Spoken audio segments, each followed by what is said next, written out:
Linyan, dahil sa mabuti mong pag-ugali. Binawasan ng 1 taon ang sentensya mo. Makakalaya ka na ngayon. Sana ay magbagong buhay ka na. Huwag ka nang babalik sa maling landas. 2 taon, sa wakas, nakita ko na rin ang liwanag.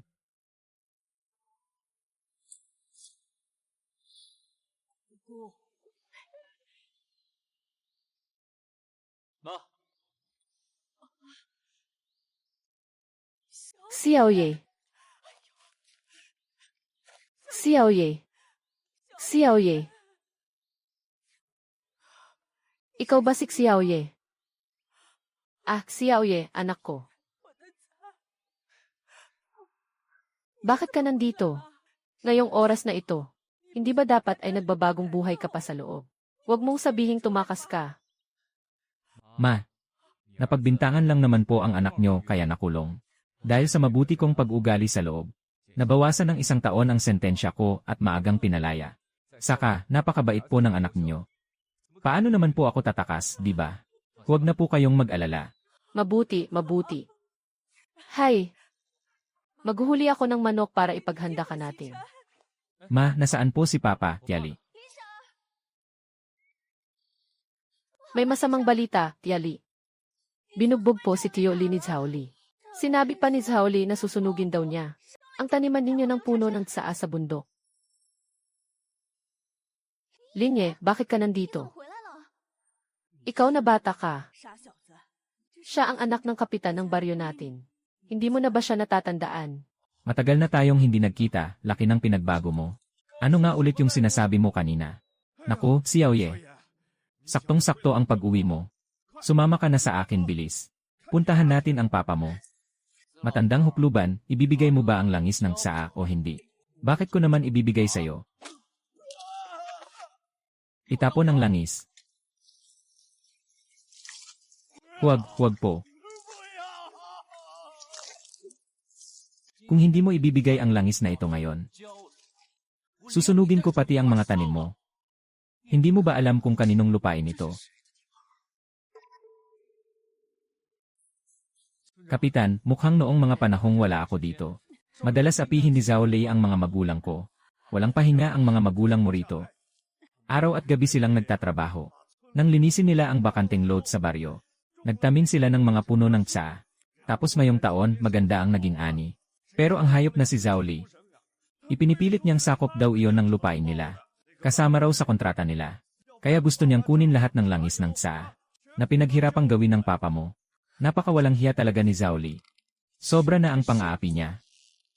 Naku, Xiaoye. Pagdating natin doon, huwag ka sanang padalos-dalos. Huwag ka nang gumawa ng gulo na ikukulong mo ulit. Kailangan mong magpigil ng sarili mo. Huwag po kayong mag-alala, ma. Alam ko po ang ginagawa ko. Bilisan na natin. Matandang hukluban kung hindi mo ilalabas ang langis. Sisiguraduhin kong hindi ka naabutin ng bukas. Ang kamay mo. Aray. Ay. Ano, masakit ba? Hindi ba't ito ang asong nakakulong? Bakit ka nakalabas? Tumakas ka ba sa kulungan? Bakit pagkalabas mo, ako agad ang hinanap mo? Mga patay gutom. Xiaoye. Bakit ka nandito? Talagang inaapi mo ang papa ko, ha? Xiaoye, huwag kang makikipag-away. Dumudugo na po ang binti ni papa. Tama na po, ma, pa. Ako na po ang bahala.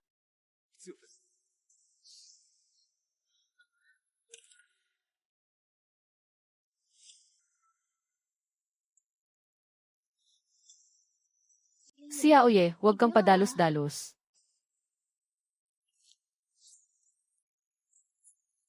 Ano, ex-convict, gusto mo bang makipagbugbugan?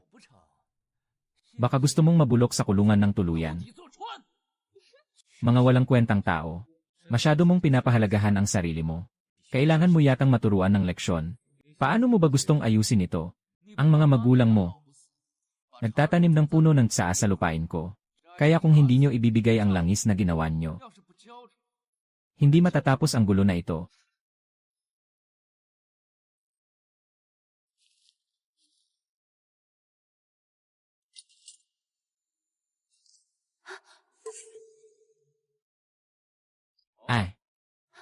Paano kung ayaw ko?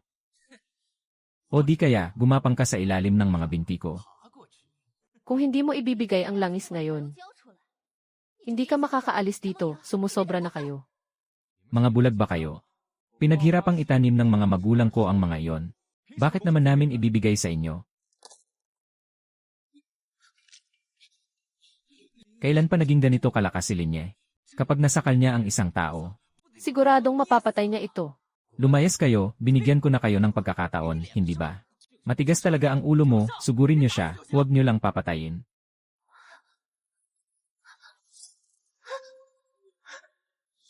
六月逝去的花朵，在风中飘落。昨天走散的过客，明天再没见过。 Ah!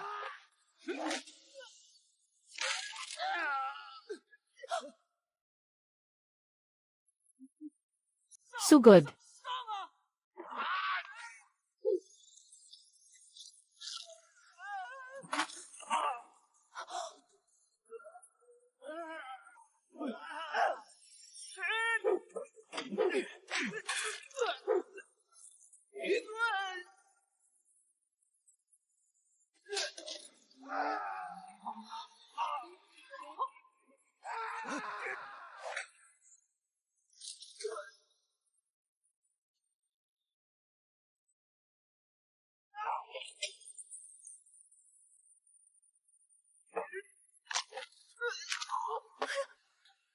Diyos ko, siya pa ba yung linya na nakilala ko noong bata pa ako? Ang bilis niyang kumilos at ang bagsik niya. Ibang-iba na sa mabait na binatilyo noon. Binago siguro siya ng pagkakakulong niya. Ang gwapo niyang tingnan habang nakikipaglaban ng hindi sumusuko.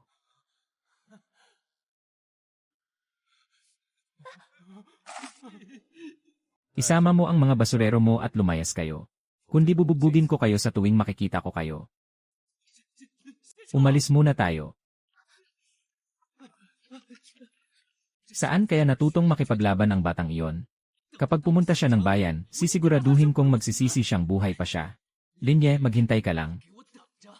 Kapag umuwi na ang papa ko mula sa trabaho, sisiguraduhin kong mananagot ang buong pamilya nyo. Hihintayin ko kayo rito sa bahay. Gusto kong makita kung ano ang magagawa ninyo sa akin. Tayo na.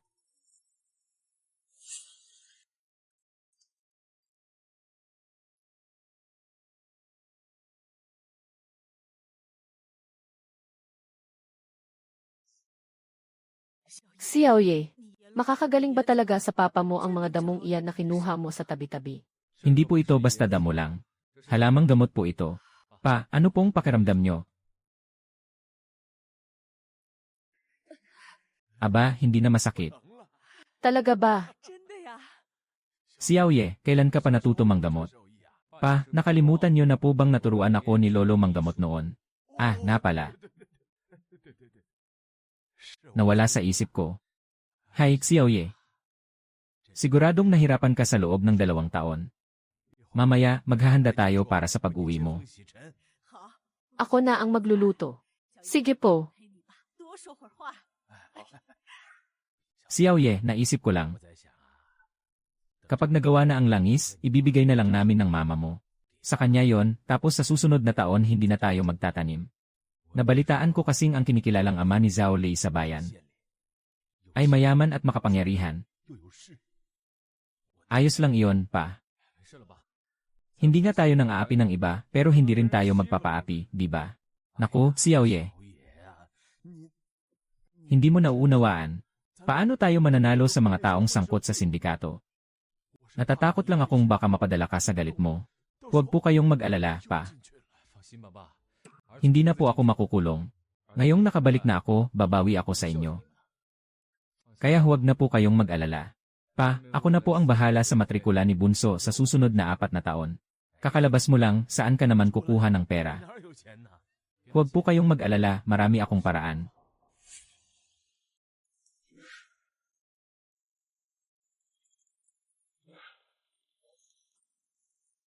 Ang Sanxiang Grand Hotel ay ang pinakamarangyang hotel sa buong bayan. Kung makakapagbenta ako dito, Hindi ko na po problemahin ang mga benta ko sa susunod. Hoy, anong kailangan mo dito? Magandang araw po. Gusto ko sanang magtanong na saan po ang kusinan nyo. Ang pangit naman ng kagamitan mo. Halatang hindi ka supplier sa hotel namin. Umalis ka na nga dyan, nakaharang ka eh.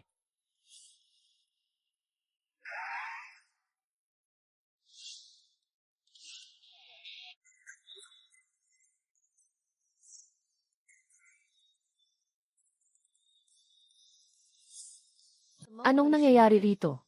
Nandito siya para magbenta, papaalisin ko na po siya. Huwag mong binabastos ang mga gustong makipagnegosyo. Halika rito, binata. Binata, ang pagnenegosyo ay may sinusunod na proseso. Kung maganda talaga ang produkto mo, pwede kang makipag-ugnayan sa purchasing department namin. Hindi mo kailangang dumaan dito. Miss Wu, kalimutan muna natin ang tungkol sa negosyo.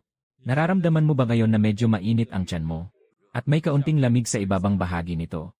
Doktor ka ba? Ako po si Linye. Nag-aral po ako ng traditional medicine. Kaya mainit ang pakiramdam mo. Ay dahil masyadong mainit ang atay mo. At yung lamig naman, ay sanhi ng lamig sa bahay bata mo. Kaya hirap na hirap ka. Ay dahil nagsasabay ang dalawang ito. Wala lang ang mga sintomas ko. Mawawala rin ito pagkaraan ng ilang araw. Pansamantala lang iyon. Kung gusto mong gumaling ng tuluyan, kailangan mong uminom ng tamang gamot. Kaya kitang gamutin. Talaga ba, pag hindi mo ako napagaling, sinasabi ko sa'yo. Ay park ang sasakyan ni Emmy. Lin, Lin, dito po tayo. Lin, maupo ka. Sige po.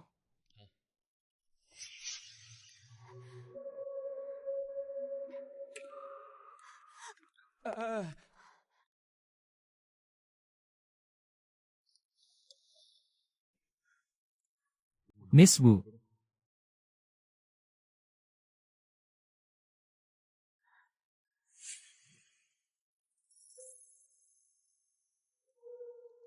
Miss Wu, malala na ang kondisyon mo. Kailangan mo na itong maipagamot. Kaya mo ba talagang gamutin ang sakit ko? Opo. CJ. Baka sumakit ng kaunti.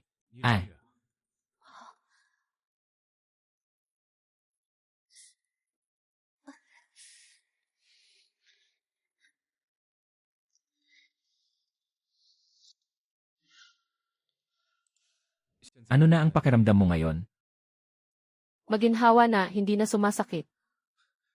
Miss Wu, ang ginawa ko ngayon ay pinawilang ang sakit. Pero ang sakit mo, hindi pa tuluyang nawawala. Paano ba ako tuluyang gagaling? Magkano ba ang kailangan mong bayad?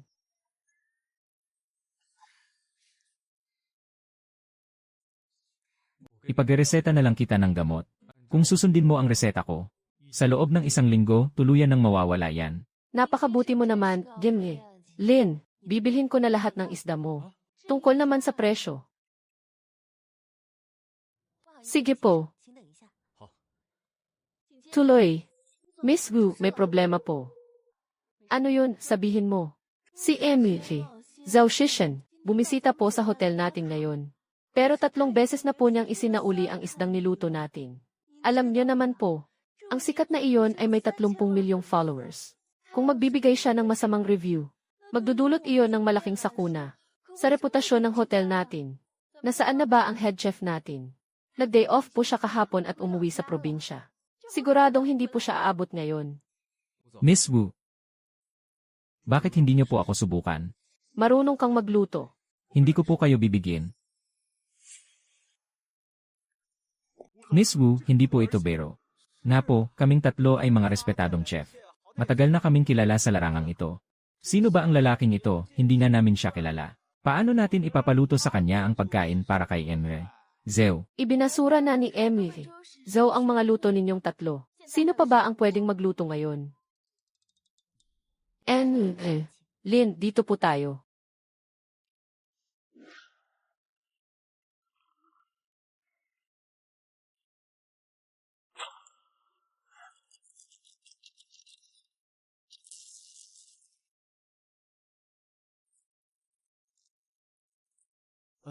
Magaling siyang humiwa. Kahit magaling pa siyang humiwa, nakadepende pa rin yan sa kung paano niya lulutuin.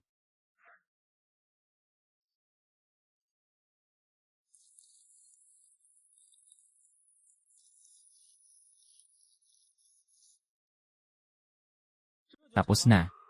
Sino bang nagluluto ng isda ng ganyan? Hindi po ako nagyayabang lang. Sa 2 taon ko sa loob ng kulungan, marami akong nakilalang magagaling na tao roon. Isa na roon ay isang sikat na chef. Naturuan niya ako ng lahat ng nalalaman niya sa pagluluto. Kung hindi masarap ang gawa ko, ipapakalbo ko ang sarili ko. Sinabi mo yan ha? Narinig niyo ang sinabi niya? Sinabi ko. Maghanda ka ng magpakalbo. Zeo, ito po ang inihanda ng bagong chef ng aming hotel. Tikman niyo po sana. At sana po ay bigyan ninyo ang Sansiang Grand Hotel ng inyong komento tungkol dito.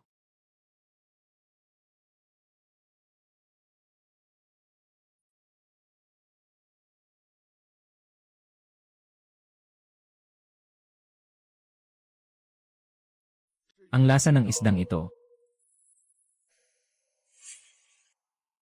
Ang lasa ng isdang ito. Napakasarap. Zeo, nagustuhan niyo po ba ang isda? Ang laman ng isdang ito. Hindi ko mailarawan ang sarap ng texture nito. Pakiramdam ko lahat ng natutunan ko.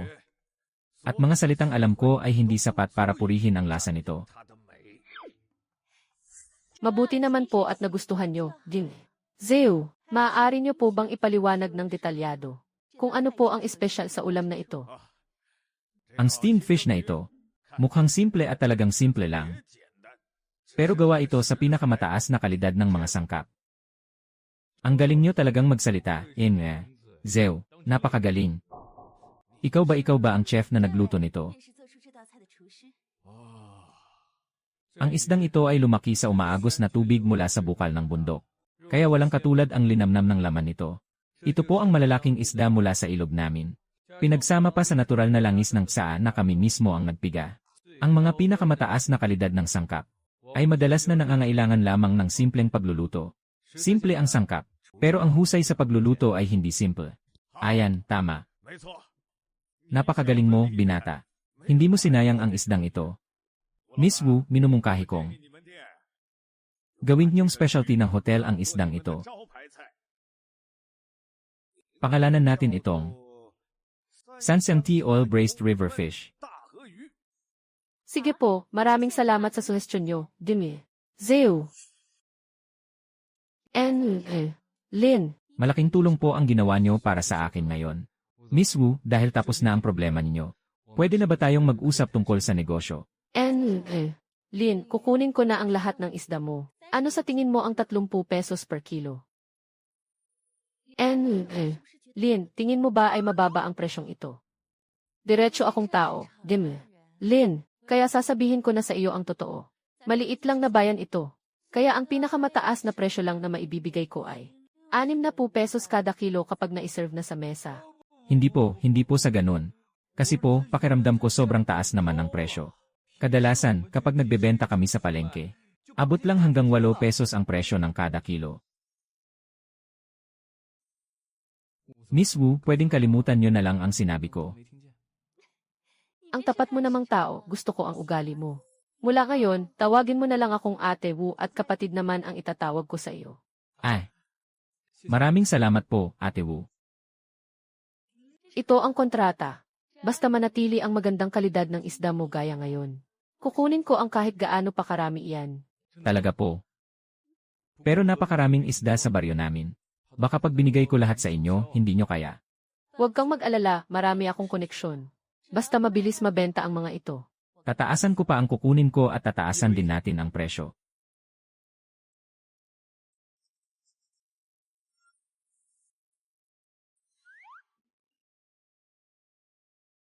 Ang dami naman po nito. 70 kilo lang ng isda ang dala ko ngayon. Kung 30 pesos kada kilo, aabot lang dapat sa 2,100 pesos ito.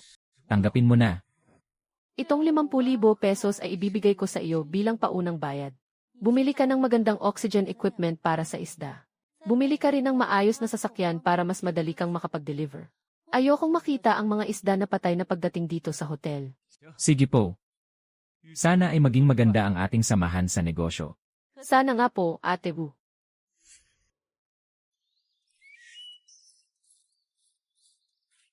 Tia Li, ang dami niyong ginagawa ha.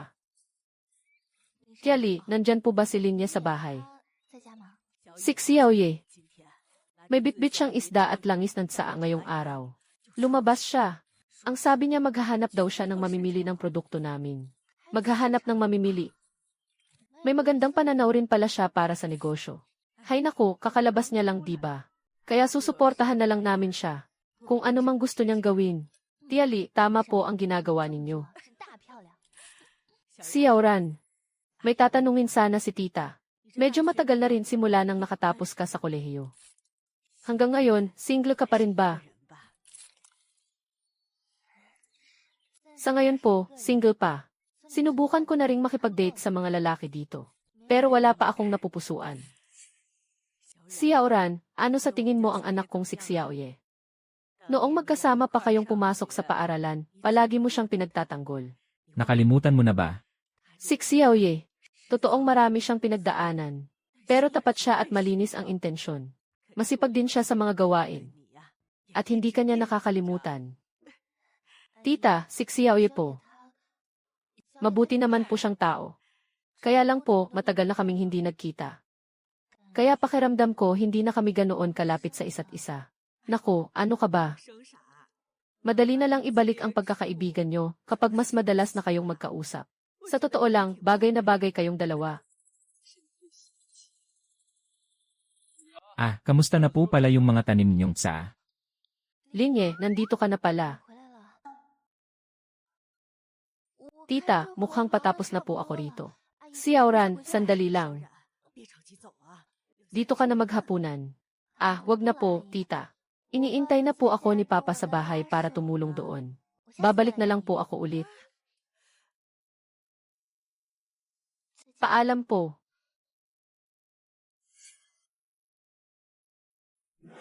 Xiaoye, ang galing mo naman. Tingnan mo nga, nakapag-uwi ka talaga ng kontrata. Mula sa Sanxiang Grand Hotel. Hahaha. 30 pesos kada kilo ng isda. Noon kahit pangarapin ay hindi ko magawa. Umasenso na ang anak natin, umasenso na. Pa, ito po ang paunang bayad sa akin ng boss ko. Gamitin po ninyo para pambayad sa matrikula ng kapatid ko. Sige na, tanggapin nyo na po.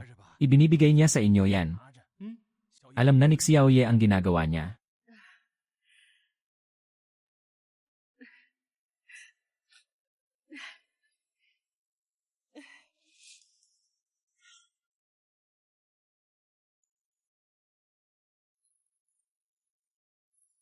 Aba, Lin, bakit ikaw mismo ang nag-deliver? Aray ko po. Ang lakas mo rin pala. Mas maganda kasi kapag ako na mismo ang nagdadala. Ate Wu, 30 isda ito at nasa 130 kilo. Gusto mo bang timbangin muna natin ulit, hindi na kailangan. Malaki ang tiwala ko sa iyo, Xiaoye. Nandito na pala kayo, Ate Wu. Kahapon ko pa napansin na maganda ang pangangatawan mo, Xiaoye. At hindi nga ako nagkamali. Halatang batak na batak ang katawan mo. Sana ay naging lalaki na lang kita. Ate Wu, tawagin ko na lang ang chef natin para rito. Sumunod ka sa akin sa opisina ko. Para sa 130 kilo ng isdang dinala mo ngayon. Ang kabuuan nito ay 7,800. Gawin na nating 8,000 pesos. Ate Wu, baka malugi po kayo kung palagi kayong magbibigay ng sobra. Hayaan mo na ako. May sarili akong pamamaraan sa negosyo. Nga pala, kulang na ang 30 piraso ng isda, maging ang langis ng tsaa. Mula bukas, gusto kong 50 isda na ang ipadala mo. At padalhan mo rin kami ng mas maraming langis ng tsaa. Sikat na ngayon ang Sanxiang Tia Oil Braised River Fish. Simula noong ipromote ito ni Emil. Zeu, dumagsa rito ang lahat ng fans niya. Magandang balita po iyan, Ate Wu. Kung mas marami pang bumili bukas, baka mapadalas ang pagde-deliver mo. Nga pala, sapat ba ang mga isda ninyo para sa ramen nito? Ah, 2 fish pond po ang mayroon kami sa bahay. Kayang umabot sa 3,000 na isda ang nandoon. Mayroon din po ang ibang tao sa baryo. Pareho rin ang kalidad, pero maaaring mag-iba lang ng kaunti ang bigat nito. O sige, walang problema. Kaya lang, nakakapagod ito. Kailangan mong magbalik-balik. Huwag po kayong mag-alala. Basta kailangan nyo, Ate Wu, ihahatid ko agad. Ang mga kabataan nga naman talaga, puro sigla. Kailangan po talaga yan. Sidpo, 8 Wu, kung wala na kayong ipapagawa, mauuna na po ako. Ang bilis naman, aayain pa sana kitang kumain. Bakit? May girlfriend ka na ba? Wala po. Ate Wu, sasabihin ko na po sa inyo ang totoo. Nakulong po ako ng 2 taon noon. Wala na pong babaeng magkakagusto sa akin. Kung ganoon, may pag-asa pala ako sa iyo. 8 Wu. Isang malaking boss po kayo, maraming mas mabubuting lalaki diyan kaysa sa akin. Huwag na po kayong magbiro ng ganyan. Hindi ako nagbibiro. Sige na, bumalik ka na sa trabaho mo.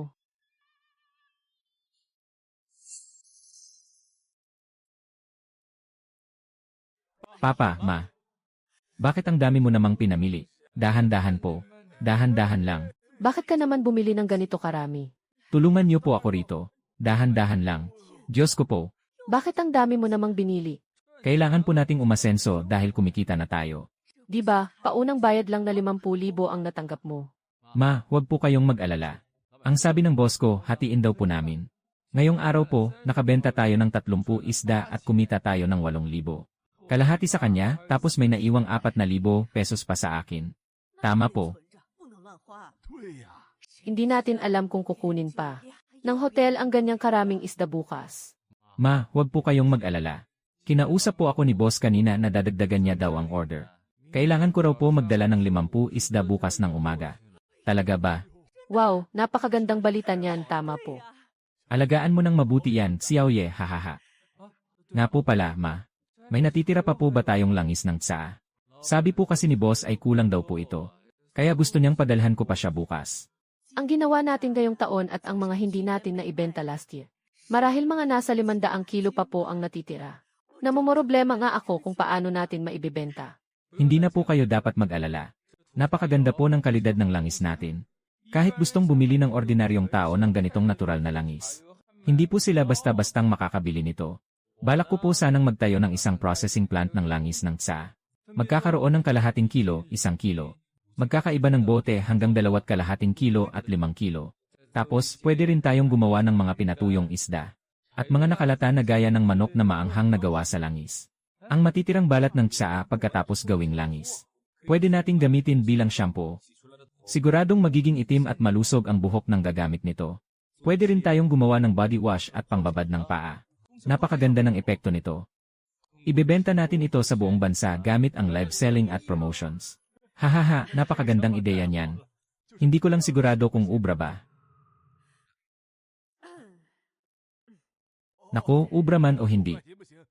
Susuportahan kita sa gusto mong gawin. Ganyan dapat ang mga kabataan, malakas ang loob sumubok. Bukod pa rito, naniniwala ako sa kakayahan mo. Xiaoye, kayang-kaya mo yan. Hahaha, pa. Kayo po ang pinakamalaking sandalan ko. Nga po pala, pa. Bumili rin po ako ng mga vitamins para kay Kapitan. CJ. Noong mga taon na wala ka rito, maraming naitulong sa atin si Kapitan. Dapat lang na magpasalamat tayo sa kanya. Sige, mag-ingat ka. Bumalik ka agad ha.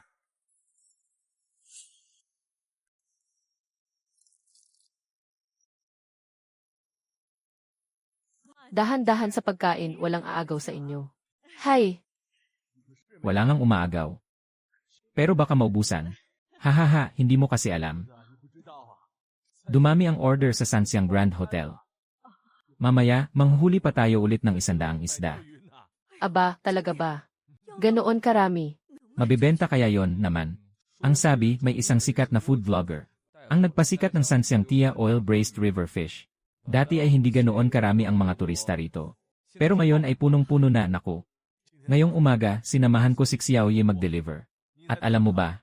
Ang mga chef sa kusina, halos umusok na ang mga sandok sa pagluluto. Hahaha, ganoon ba? Napakagandang balita naman yan. Mamaya, sasama ako sa inyo na manghuli ng isda, hahaha. CJ, ayusin ninyo ang lahat, huwag ninyong hayaang masayang ang pagpunta ng mga turista. Ate Wu, mukhang napakalakas ng benta natin nitong mga nakaraang araw ha. Nga, maging ang mga nasa bayan ay pumupunta na rin dito. Sa nakalipas na ilang araw, umabot na sa 1,000,000 ang kita natin. Wow! Xiaoye, ano bang magandang pabuya ang maibibigay ko sa iyo? Paano kaya kung ibigay ko na ang sarili ko sa iyo? Nagbibiro na naman po kayo. Hay nako, binibiro niyo na naman ako. Seryoso ako. Ate naman, huwag na po kayong magbiro. Sa ganda ninyo, kahit sinong bata at gwapong lalaki ay makukuha niyo po. Pero hindi lahat ng gwapong lalaki ay pumapasa sa panlasa ko. Ikaw, iba ka sa kanila. Bakit hindi ka nalang sumama sa akin? Sisiguraduhin kong magiging maganda ang buhay mo. Ate, patawarin niyo na po ako. Na-transfer na po sa account niyo ang pera. Pakicheck na lang po. Bayad na po lahat ng paunang ibinayad niyo sa akin. Mula ngayon, ang bawat kikitain natin ay purong tubo na po. Salamat po, Atwu. May gagawin pa po ako sa bahay. Mauna na po ako. Aalis ka agad pagkatanggap ng pera. Hindi ka man lang ba tatambay saglit kasama ng ate mo? Nagkamali yata ako ng taong pinagkatiwalaan. Natatakot lang po akong makaabala sa pagnenegosyo niyo. Ate Wu, hanggang bukas po.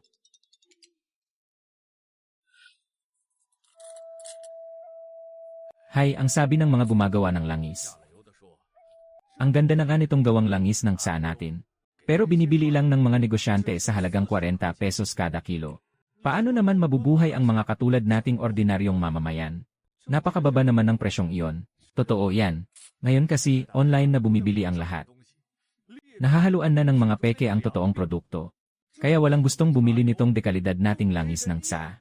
Wala naman tayong alam sa internet. Gagawa po ako ng paraan.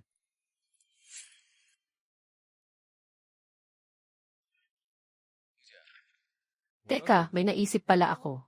Sige nga, sabihin mo. Hindi ba't may display cabinet sa lobby ng hotel? Lalo pat dumarami ang mga turista ngayon. Pwede nating ilagay doon ang mga purong langis natin. Pwede nating i-display ang purong langis ng tsa doon. Pero maraming tao pa ang hindi nakakakita ng ganitong langis. Baka mahirapan tayong ibenta iyon. Gawin natin itong maliliit na lata, tig kalahating kilo.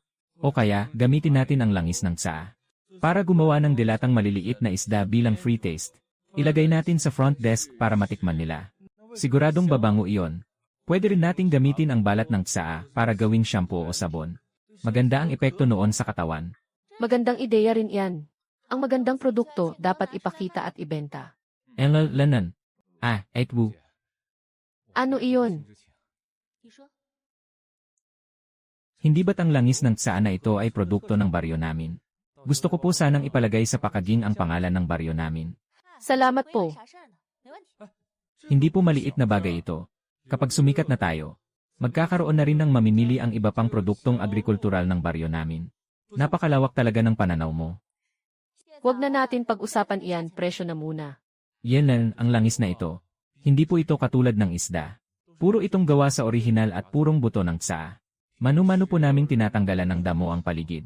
At hindi po kami gumagamit ng herbicide o mga kemikal. Pagkatapos anihin, pinapatuyo po muna bago balatan. Kailangan pa pong ihawin bago pigain para makuha ang langis.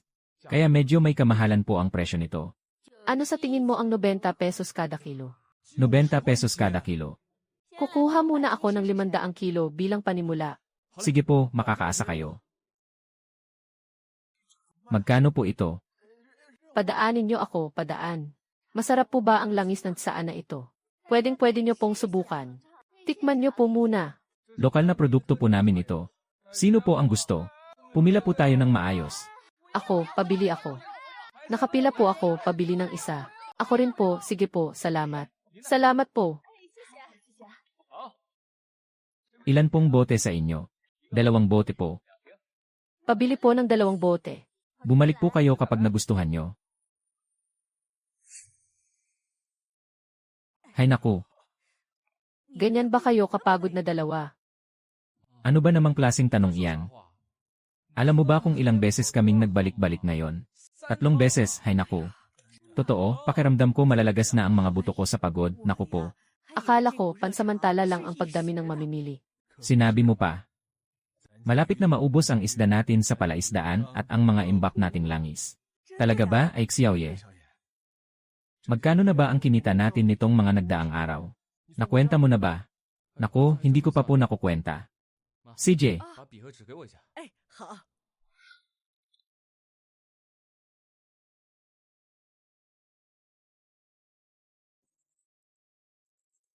kung ibabawas po ang puhunan at mga ginastos, ang kabuuan ay 520,000 pesos.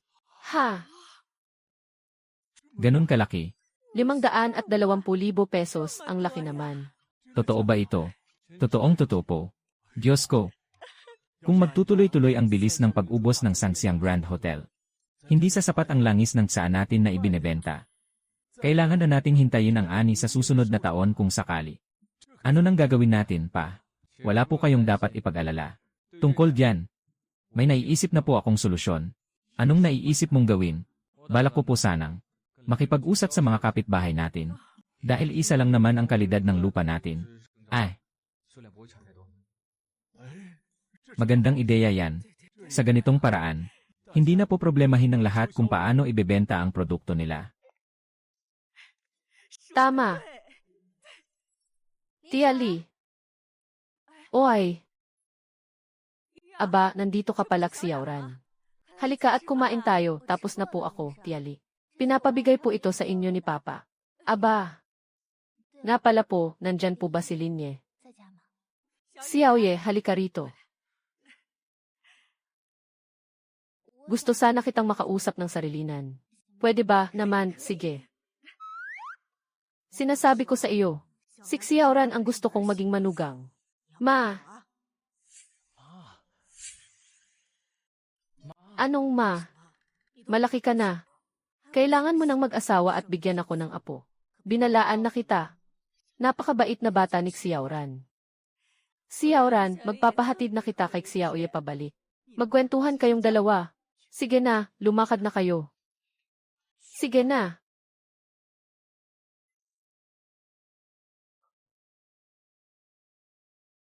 Ate Xiaoran, huwag ka nang magpanggap na mahinhin. Maging normal ka lang, natatakot ako eh. Sino bang nagpapanggap na mahinhin? Wow, noong bata ka pa, kinuha mo ang laruang baril. Pinalo mo ako at pinadugo ang ilong ko. Tapos sasabihin mong hindi ka nagpapanggap na mahinhin ngayon. Naaalala mo pa pala yon, paano ko makakalimutan? Binubuli mo agad ako noong bata pa tayo, tapos hinubad mo pa yung pantalon ko. Ah, bata pa kasi ako noon at walang alam. Imposible, mas matanda ka sa akin ng 3 taon noong panahon na yon. Dapat ay may alam ka na. Sige na nga, ang totoo niyan kasi, masyado kang cute noon. Ang lusog ng pisngi mo. Gusto kong pisilin pero ayaw mong pumayag. Kaya ko nagawa iyon. Dahil lang doon. Pangako, hindi ko talaga iyon sinasadya. Paano kaya kung hayaan na lang kitang pisilin ang pisngi ko? Basta huwag ka na magalit sa akin, de. Sa tingin ko naman, hindi na childish si Linye para gawin iyon. Aray, bakit mo pinisil? Ang galing mo namang magpanggap. Pisilin mo, hahayaan kitang pisilin ang pisngi ko kahit kailan mo gusto. Talagang kahit kailan ko gusto. Oy, Linye, huwag kang gagawa ng kalokohan ha. Bakit hindi? Hinubad mo ang pantalon ko noon. Kaya huhubarin ko rin ang pantalon mo ngayon. Huhubarin ko rin ang pantalon mo.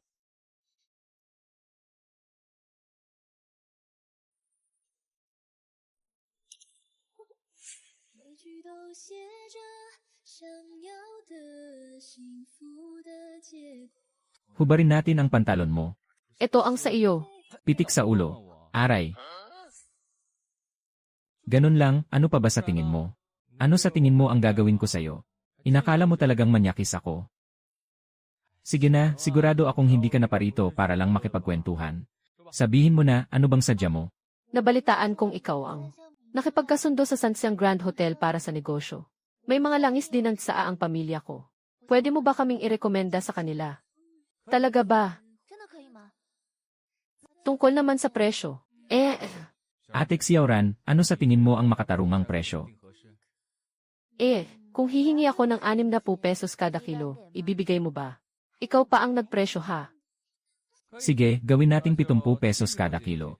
Totoo ba iyan naman? Pero dahil tutulungan kita, hindi ba dapat ay may kapalit ito? Anong klaseng kapalit ba ang gusto mo? Binabalaan kita. Engan, puyat at pagod ako nitong mga nakaraang araw. Kaya uminit ang ulo ko. Gusto ko sanang may taong tumulong sa akin na palamigin ito. Alam ko na nga bang may pagnanasa ka sa kagandahan ko. Kaya isa kang masamang tao. Kung seryoso ka riyan, Pumunta ka bukas sa Sansiang Grand Hotel. Hihintayin kita roon. Napakamanyakis mo talaga. Asa ka pa. Haha. Napakatapang ng babaeng iyan noong bata pa kami. Ngayon naman ay parang papel ang nipis ng mukha sa hiya. Hindi talaga siya marunong sumakay sa biro. Si Aoye, basang-basa ka na ng pawis kakatrabaho.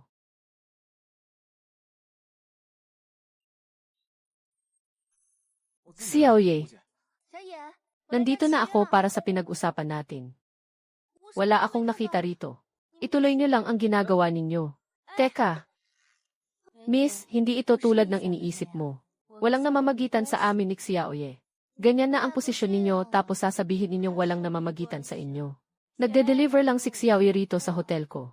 Napakalakas kasi ng benta natin nitong mga nagdaang araw. Napagod siya kaya pinunasan ko lang ang pawis niya. Sana kasi ay madagdagan pa ang i-deliver niyang produkto rito. Pasensya na po. Ayos lang iyon. Mabuti na iyong nagkaintindihan na tayo. Teka, ang sabi mo nandito ka para makipagkita kay Xiaoye. Nandito ako para tulungan si Xiaoye palamigin ang ulo niya. Ako pa rin pala talaga ang talunan sa huli. Ito ang keycard, umakyat na kayo.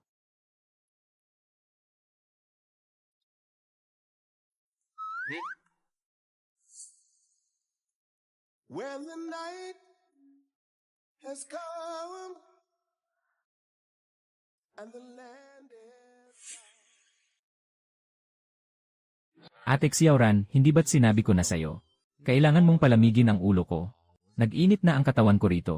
Alam ko, kaya nga ako naparito eh. Huwag kang mag-alala, tutulungan talaga kita. Nagbibiro lang po ako. Sineryoso ba niya ang sinabi ko? Eh anong ginagawa mo? Nag-isip ako. Kailangan ko talagang isakripisyo ang sarili ko. Ikaw huwag kang gagawa ng kalokohan ha.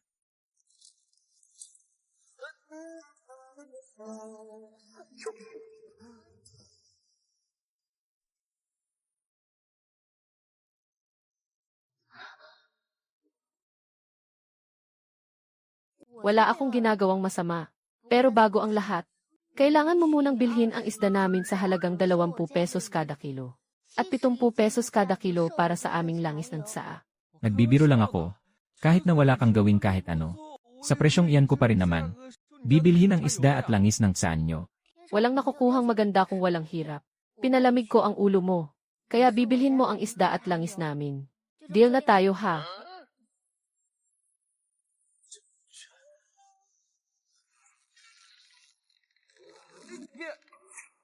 Ano Linye, malamig na ba ang pakiramdam mo? Wala ka pa ring kupas. Linye, masyado kang duwag.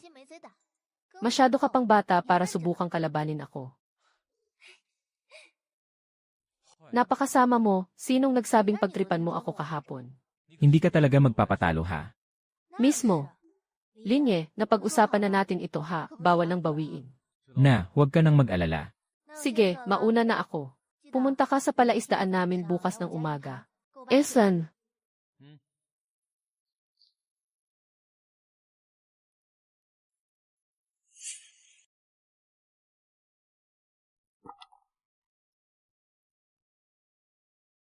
Teka, nasaan si Ate Xiaoran? Hindi ba't pupunta dapat siya ngayong araw para manghuli ng isda? At para pag-usapan ang pagbebenta ng langis ng tsaa? Ate Xiaoran, Kapitan. Nasaan kayo?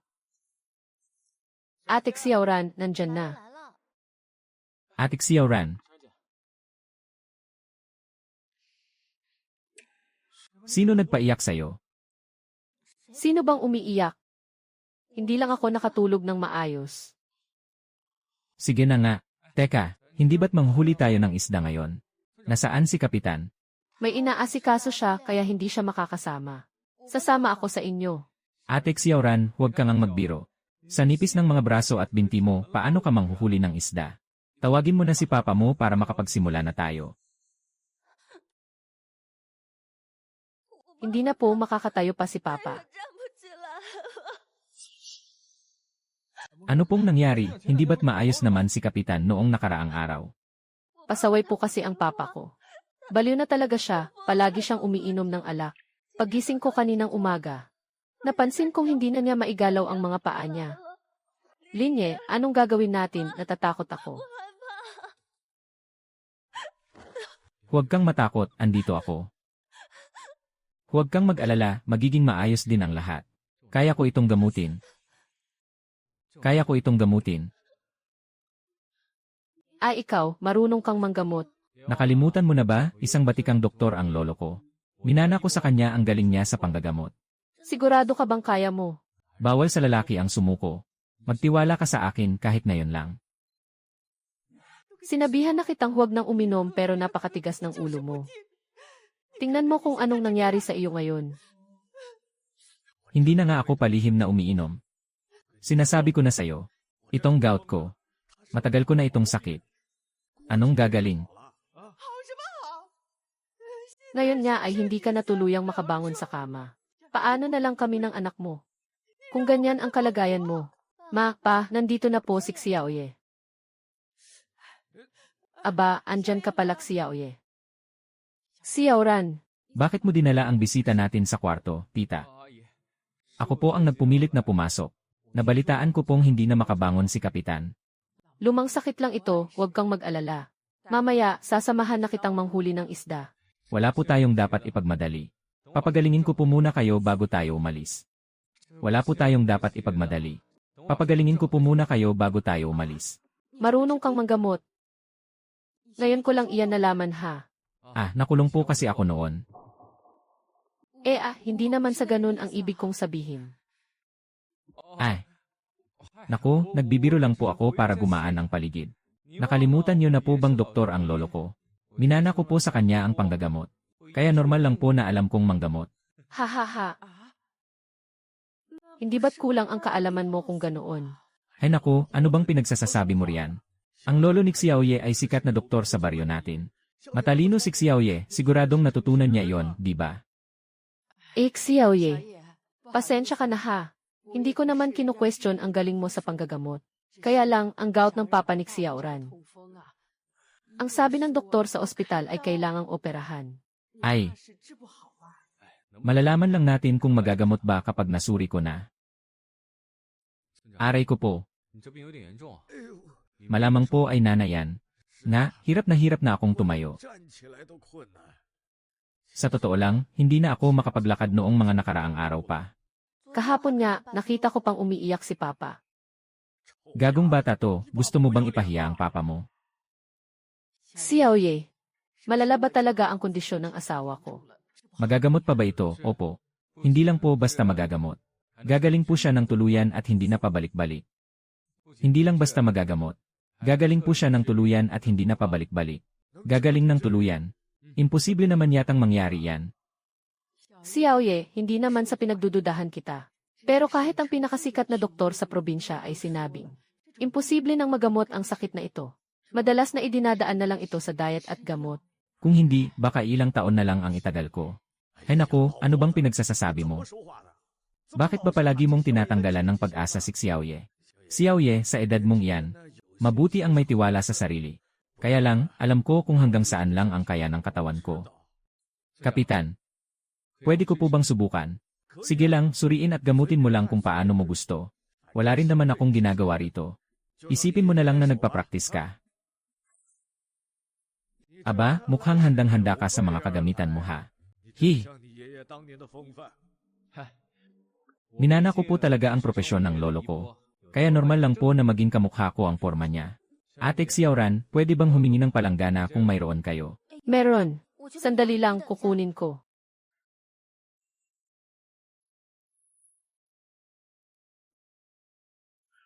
Xiaoye, sanay ka na ba riyan? Huwag po kayong mag-alala.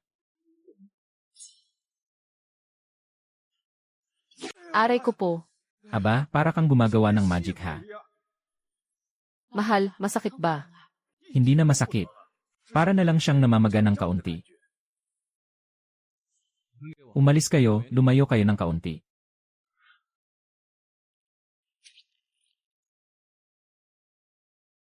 Kamangha-mangha. Naku po. Napakagaling naman. Kapitan, huwag muna kayong gumalaw. Sandali lang.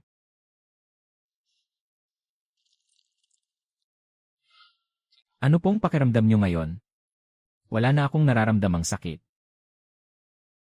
Pakiramdam ko pa nga ay kaya ko na itong ibanat. Sige, subukan natin.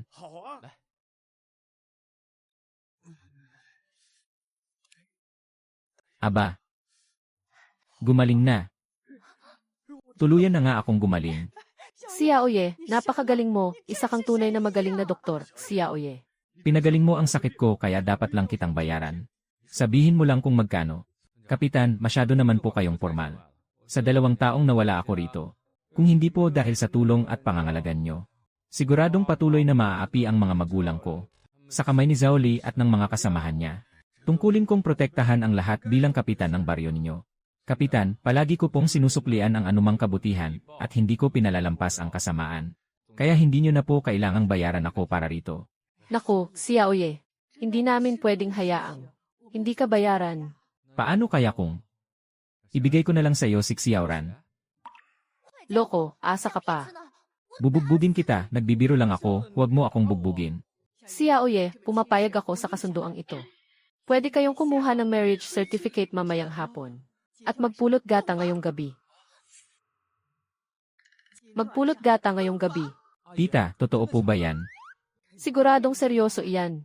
Ayoko nga po, hay naku, si Yaoran. Huwag ka nang magpabebe. Tita, nagbibiro lang po ako kanina. Sa panahon po ngayon, kailangan po ng pagmamahala ng 2 tao bago magpakasal. Tama iyan. Ikaw talagang bata ka. Nga pala po, Kapitan. Dahil magaling na po ang mga paan nyo. Manghuli na po tayo ng isda. Narinig ko po kay Ate Xiaoran na maraming isda sa palaisdaan nyo. Bukod pa roon, marami rin po kayong langis ng tsaa na hindi na ibenta noong nakaraang taon. Totoo iyon, pero masyadong mayabang ang bunganga ng batang ito. Ang sabi niya, nangako ka raw na bibilhin ang isda sa halagang 20 pesos kada kilo. At 70 pesos naman kada kilo para sa langis ng tsaa. Hindi po ako nagyayabang. Mismong si Linye ang nangako para sa mga langis na yan. At pati na rin sa presyo ng isda, alam ko rin yun ah. Akala mo ba ay uto-uto si Xiaoye? Hindi ko naman po siya niloloko. Linye, magsalita ka nga. Totoo po iyon, Kapitan. Bibilhin ko po ng 70 pesos kada kilo ang langis niyo. Kaya lang, kailangan po ay purong langis ng tsaa yun. Hindi po hinaluan o narfine. Bibilhin ko rin po ang isda ninyo ng 20 pesos kada kilo. Basta pumasa lang po sa kalidad ang mga ito. Totoo ba talaga ito? Hindi mo po ako niloloko, di ba? Kapitan, kung hindi po kayo naniniwala, pwede po tayong gumawa ng kontrata. May tiwala ako sa ginagawa mo.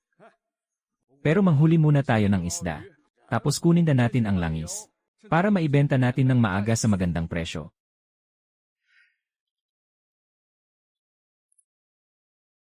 Linye, natanggap ko na ang perang ipinadala mo. 20,000 piso, walang kulang. Pinapatawag ako ni Papa para magpasalamat sa'yo. Eh ikaw, hindi ka ba magpapasalamat sa akin? Sige na nga, salamat sa iyo. Hindi naman bukal sa loob. Paano ba maging bukal sa loob? Bigyan mo ako ng isang halik. Asa ka pa?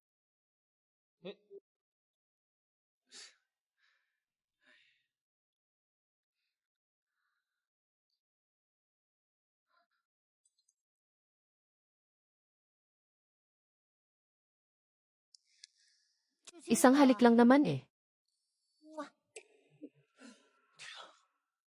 Ang ganda naman nito. Nawawalang bulaklak. Mabuti na lang naipundar ko agad. Binibini, bakit mo binura? Sapat na ang isang tingin. Huwag mo itatago ng palihim ha. Siyempre hindi. Kapitan, nalaman kong itinago mo iyon. Kumanda ka talaga sa akin. Wala nga, huwag kang mag-alala. Lanan, sa susunod hahalik ka pa ba? Depende sa nararamdaman ko. Ayoko na nga makipag-usap. Matutulog na ako. Lumipad ka sa akin, mag-isa akong naghihintay. Nasalo ko. Aray ko, haha. Halika, aray. Kapitan, bakit kayo pa po mismo ang naghatid? Pwede naman po namin kunin gamit ang sasakyan. Xiaoye, pumayag ka na nga sa ganitong presyo. Malaking tulong na ang pagbili mo ng isda at langis namin. Paano ko pa hahayaang gumastos ka sa pamasahe, di ba? Wala po yun, hindi naman po malaki ang magagastos roon. Halika rito, binigo mo ako. Anong pinagsasasabi mo, napakasama talaga ng ugali mo. Pati ba naman kay Kapitan, kukuha ka pa ng tubo? Pa, yan ba ang pinag-usapan natin? Anong klaseng ugali yan? Pa, sasabihin ko po sa inyo ang totoo. Kailangan ko po talagang kunin ang tubong ito mula kay Kapitan. Xiaoye, bakit ganyan ka magsalita? Pa, una sa lahat. Ang kontrata sa bahay panuluyan ng Sangxiang ay ako ang kumuha. Ako ang nakipag-usap at nakipagpirmahan kay Ate Wu, di ba? Ano naman ngayon? Kung titignan natin ngayon, siguradong hindi sasapat ang isda at langis natin. Kaya kailangan natin bumili sa buong baryo. Hindi ba't sa akin babagsak ang panganib noon? Lahat ng panganib sa isda at langis ay responsibilidad ko. Hindi ba't ako ang mananagot doon? Ikaw ang mananagot at sasagot sa pagdadala. Bakit hindi ako pwedeng kumita mula roon? Pero kahit na, kapitan nyo pa rin siya. Marami siyang naitulong sa atin. Kahit paano, dapat ibigay mo ang buong presyo sa kanya. Sasabihin ko sa iyo ang totoo. Nararamdaman kong, nakokonsensya talaga ako. Kailangan isa lang ang presyo ko sa lahat. Kapag nagbigay ako ng pabor sa isa, at lahat sila idinaan sa pakiusap para taasan ang presyo, paano pa ako niyan makakapagnegosyo? Hay! Xiaoye, may punto ka roon. Pasensya na, masyado lang simple ang pag-isip ko. Huwag niyo po sana akong isipin na walang utang na loob, kung hindi po dahil sa akin. Kahit 10 piso bawat kilo ng isda hindi nila maibebenta. Lalong-lalo na ang langis ng tsaa na nasa 70 piso kada kilo. Tama ka. Mamaya, ipaliliwanag ko ito sa mama mo. Anong problema, Xiaoye? Wala po. Napansin kong kumikibot ang talukap ng mata ko. Kapag kumibot ang kanang mata, malas. Baka may mangyaring masama ngayong araw. Sige na, sige na. Huwag ka nang lumabas ngayon. Ako na ang magdadala. Ayos lang po ako, pa. Huwag po kayong masyadong maniwala sa pamahiin. Wala pong mangyayari, aalis na po ako. Walang problema. Mag-ingat ka ha. 今天是个好日子，心想的事儿都能成。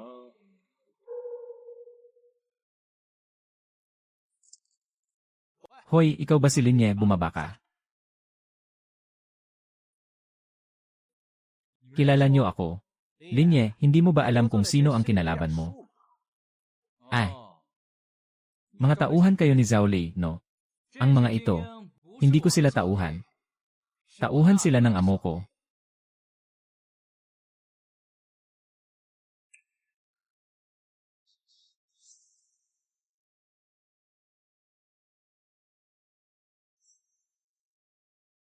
Ikaw pala ang umaway sa tauhan ko. Si Zhao Lei ang naunang mangaway. Gumanti lang ako. Kailangan mo pa bang gawin ito? Linye. Hindi ba't sinabi mong bubugbugin mo ako sa tuwing makikita mo ako? Sige na, bugbugin mo ako ngayon. Yenen, nagmamatapang dahil may kasamang malakas. Aba, ano naman ngayon kung nagmamatapang ako? Ano namang magagawa mo sa akin? Hayop ka, lumuhod ka sa harapan ni Kuya Hugh. Hayop, lumuhod ka sa harapan ni Kuya Hugh. Akong si Linye sa langit, lupa at sa mga magulang ko lang lumuluhod. Kuya Hugh, matindi ang ginawang pambubugbog ng lalaking yan sa akin. Nagtanim sila ng mga puno ng tsaa sa lupang inuupahan ko. Pinuntahan ko siya para makipag-usap. Pero nagyabang siya dahil may alam siya sa pakikipaglaban. At binugbog niya ako ng malala. Napakayabang mo naman. Nabuhay ako ng higit 20 taon. Pero ngayon lang ako nakakita ng ganitong kayabangan. Kuya Hugh, utusan niyo na kami. Mukhang ang batang ito. Napakayabang mo talaga, no? Naniniwala ka naman sa mga kasinungalingan ni Zhao Lei. Kapatid ko si Zhao Lei. Tama man o mali. Basta't nanakit ka. Ikaw ang mali. Ngayon, kapag binugbog kita hanggang mamatay ka, wala ka nang magagawa pa. Kung ganoon, wala na pala akong dapat sabihin. Kuya Hugh, wala akong pakialam sa'yo.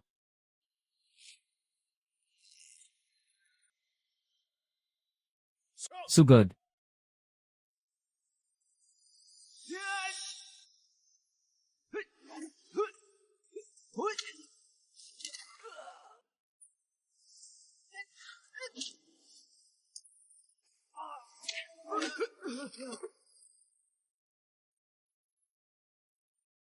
Ya ah. Haha. Haha. Ha. Ha. Aray.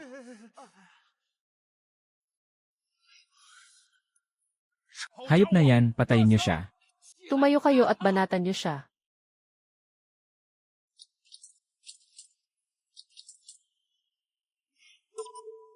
Linye, inaamin kong magaling kang sumuntok. Pero kaya mo bang sanggain ang patalim ko? Mga kapatid, patayin niyo siya. Mga kapatid, patayin niyo siya. Subukan niyo lang.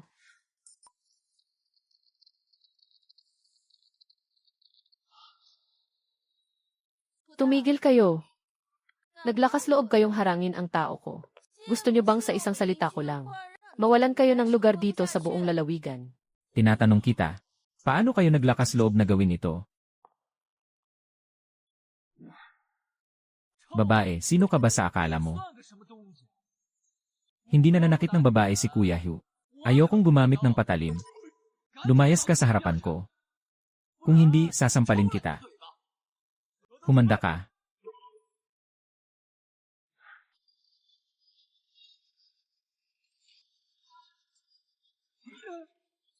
Kuya Hugh.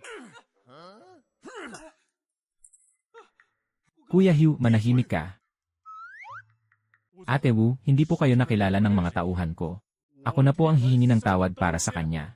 Sasampalin ko na lang siya bilang parusa.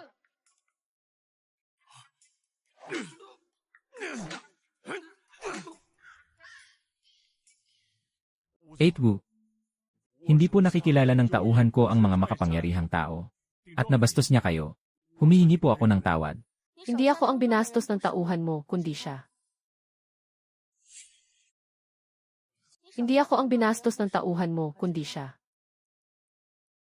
Tauhan niyo po ba siya? Kapatid ko siya. Pero Lin ang apelyido niya.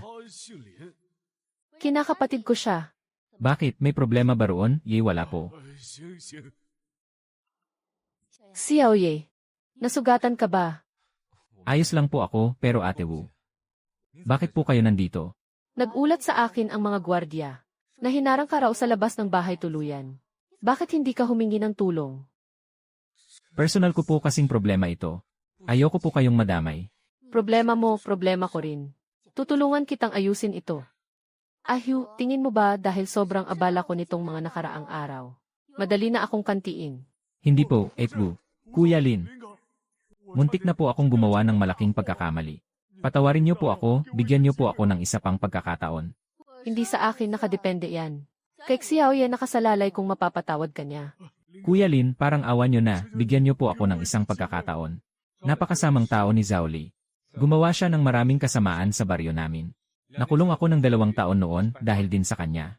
Nakipagsabuatan siya sa dating kasintahan ko para idiin ako. Kuya Hugh, bibigyan kita ng payo. Sa susunod, huwag kang maniniwala agad sa mga sabi-sabi. Salamat po, Kuya Lin. Tayo na.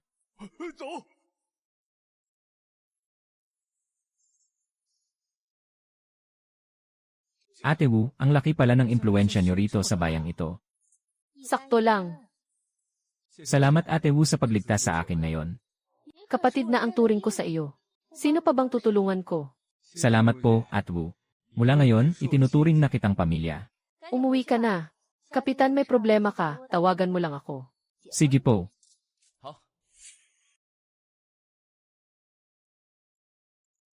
Kapitan, nandyan po ba kayo?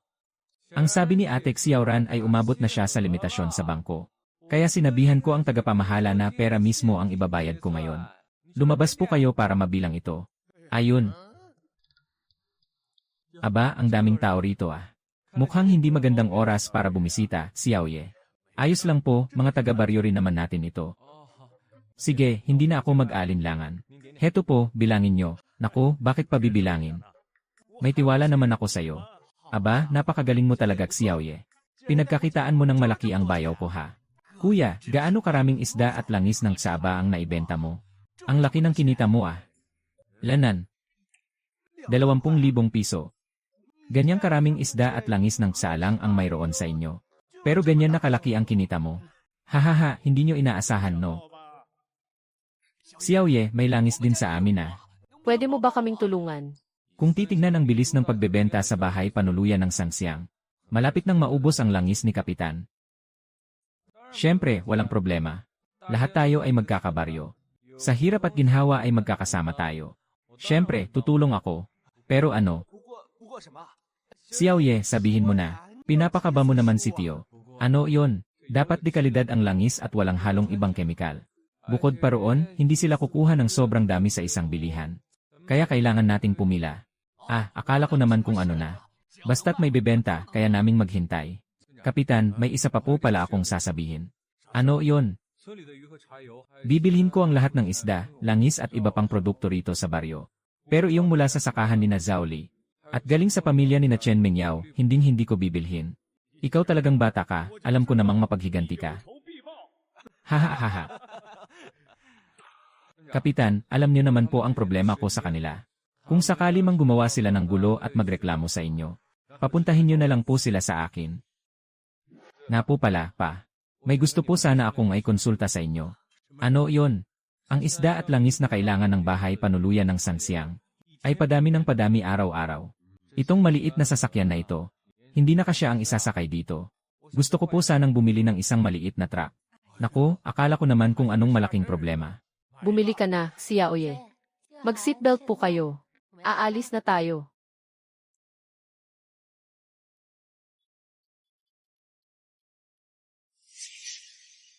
Ate May, huwag ka nang umiyak.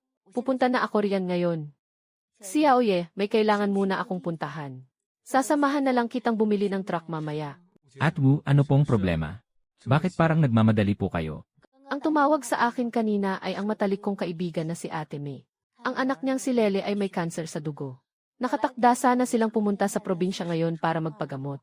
Pero tumakas ang bata. Bakit naman po siya tatakas? Naoperahan na si Lele noong 1 taon. Pero sino ba namang mag-aakalang babalik ito ngayon? Sinabihan ng doktor ang mga magulang niya na hindi maganda ang kondisyon niya. Kahit operahan pa siya ulit ay wala na ring bisa. Hindi nila inasahan na maririnig iyon ni Lele. Kaya ngayon ay ayaw na niyang magpagamot. Ganoon po pala. Pasensya na, Xiaoye. Bumaba ka na muna. Huwag po kayong humingi ng tawad. Dapat po ay isama ninyo ako. Isasama kita.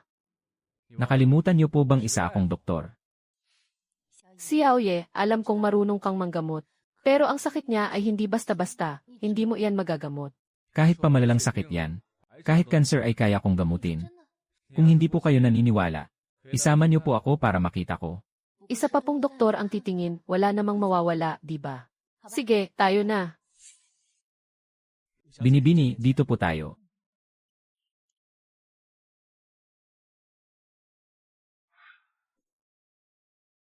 Eat me. 梅姐， Nandito na ako, ayos ka lang ba? May niyang, ang sakit-sakit ng nararamdaman ko.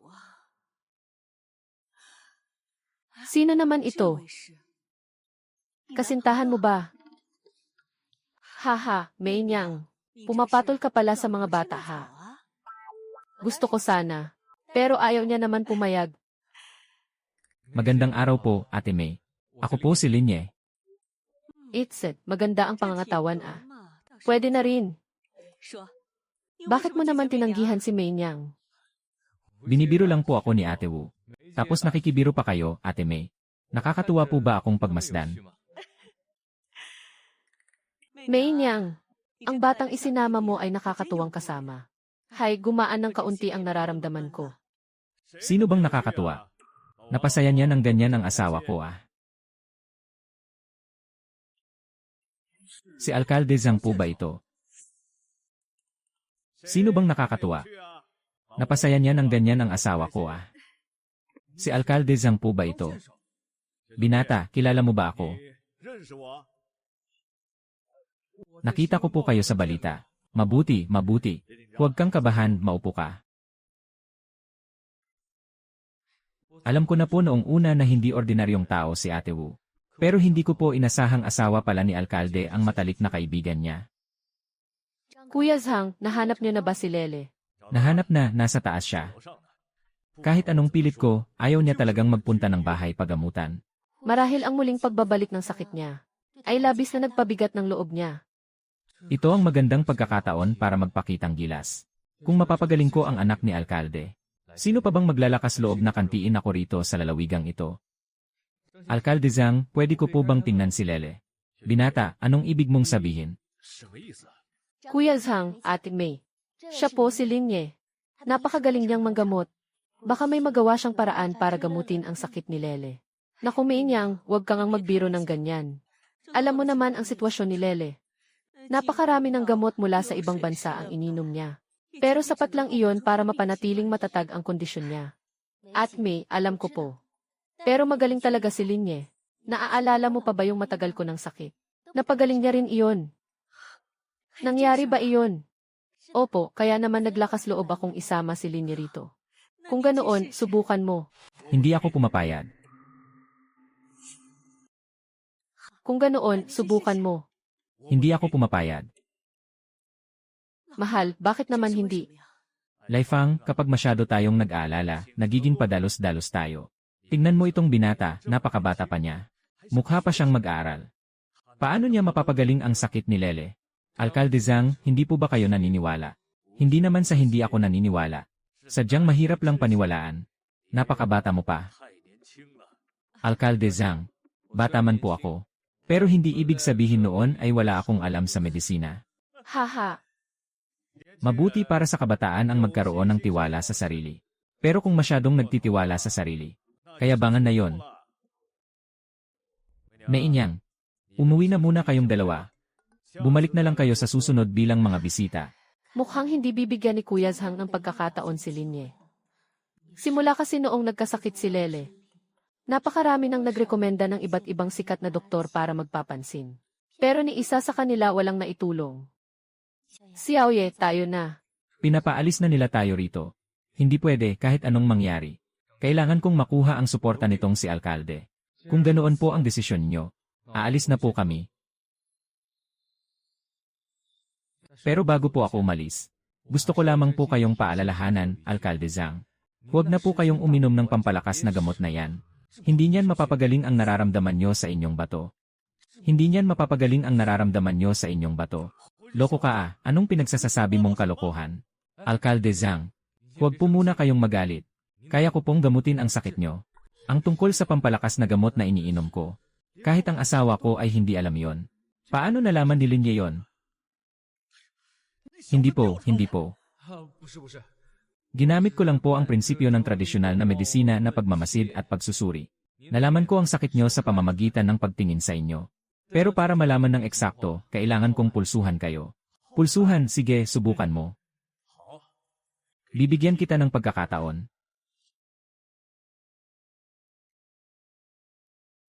Tulad nga ng inaasahan ko. Ngunit Alkalde Zhang, ang problema sa bato nyo ay hindi dahil sa sobrang pakikipagtalik, kundi dahil sa lamig na dala ng pagkabata nyo. Alkalde Zhang, ipinanganak po ba kayong kulang sa buwan? Binata. Pasensya na sa inasal ko kanina. Hindi sana kita hinusgahan sa pisikal na anyo mo lang. Ang malaman ang sakit ay hindi pa sapat. Ang tunay na galing ay kung kaya ba itong gamutin. Alkalde Zhang, maaari ko po ba kayong tusukan ng karayom?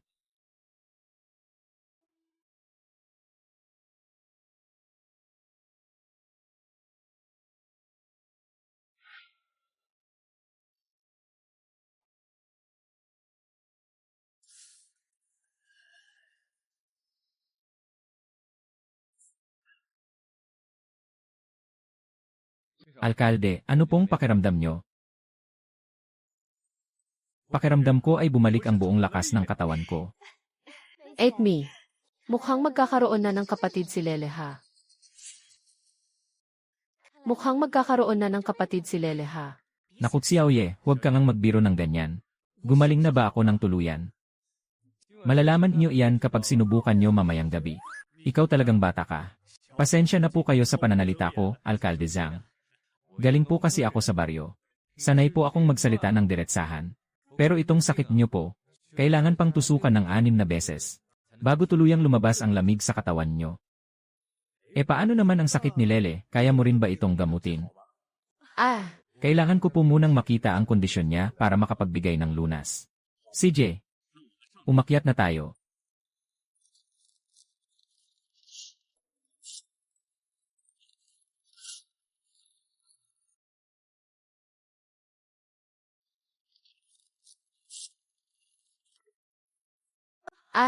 Sinabi ko na sa inyong ayokong pumunta ng bahay pagamutan. Ayoko sa bahay pagamutan.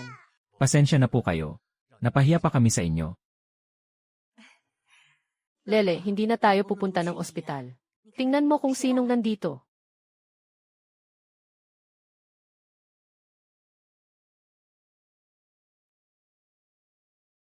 Ate Mainyang, bakit ka nandito?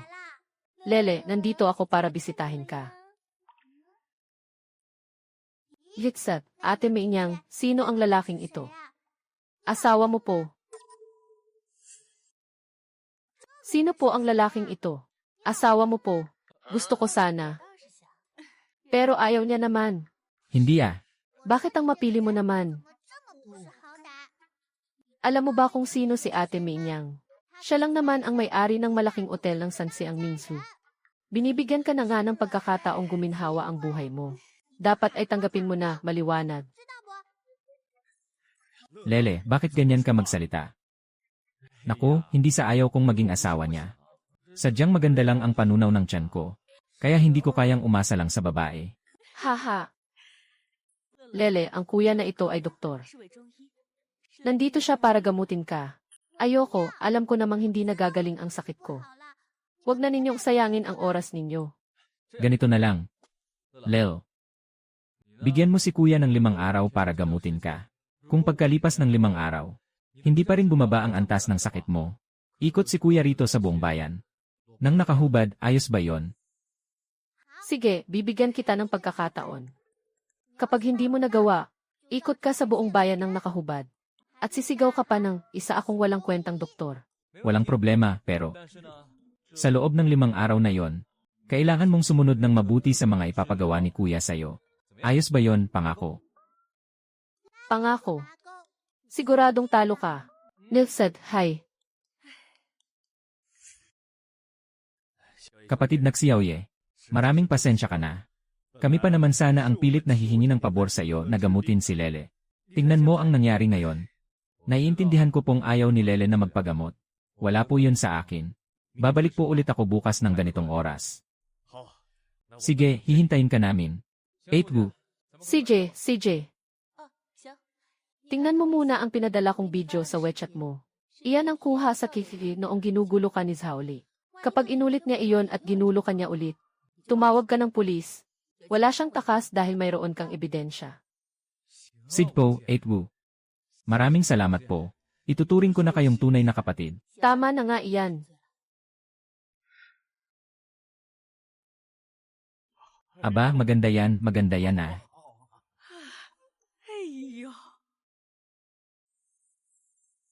Haha, maganda ito. Maganda nga talaga, Xiaoye. Magkano itong sasakyang ito? 200,000. Ayos po ba? Yenen, maganda, ang ganda nito, hahaha. Xiaoye, maganda na ang estado mo sa buhay ngayon. Panahon na ba para bigyan mo ako ng apo? Maganda na ang estado mo sa buhay ngayon. Panahon na ba para bigyan mo ako ng apo? Ma, 21 pa lang ako. Ano po bang ipinagmamadali nyo? Paano naging 21? 22 ka na dapat ngayong taon. Tapos sa susunod na taon ay 23, tapos 24, 25, 26, tapos 27. Ilang taon na lang, 30 ka na, kaya dapat ka nang magmadali. Ma, hindi po kaya kayo isang negosyante. Kung sakali man, siguradong tuso kayo. Basta, kailangan mo nang maghanap ng asawa. Sa tingin ko nga, maganda itong siksiyauran para sa iyo. Nakatapos ng kolehiyo yon, paniguradong hindi yon magkakagusto sa akin. Iba na ang panahon ngayon. Ang anak ko ay matagumpay na. Saka sa tingin ko, may pagtingin din naman sa iyo siksiyauran. Haha, mas madalas ka sana niyang kasama, naiintindihan mo ba? Opo, naintindihan ko po. Pagkatapos ko po rito, sasamahan ko na siya, ayos ba yon? Mabuti kung ganoon.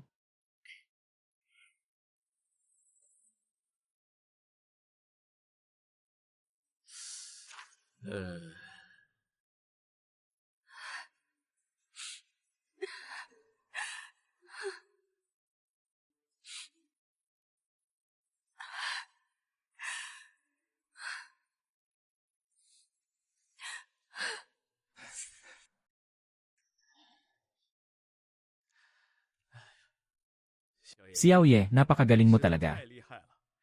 Hindi ko na alam kung paano ka pasasalamatan na. Xiaoye.